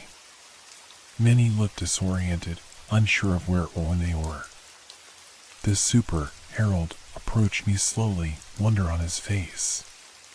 27 years, he whispered, touching his wrist where the mark had been. I never thought I'd see the outside world again. What happens now? I asked. He shook his head. I don't know.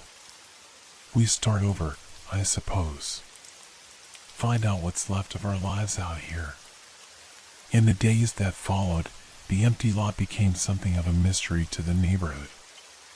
Records showed no building had stood there for decades, though dozens of people insisted they had lived in or visited an apartment complex at that address.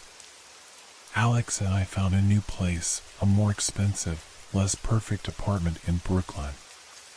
We made sure to meet all the neighbors, to verify the building's history, to check for any strange warnings written on the walls. The only remnant of our experience was a small black dot on my wrist, not quite a mark, but a reminder.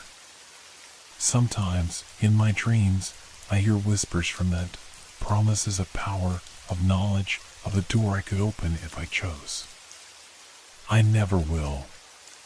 Some doors should remain closed. Some warnings should be heeded. And if you ever find an apartment too perfect to be true, with a strange message written on the wall, don't go out after midnight. Don't ignore the warning. Or you might never come back, not as yourself, anyway.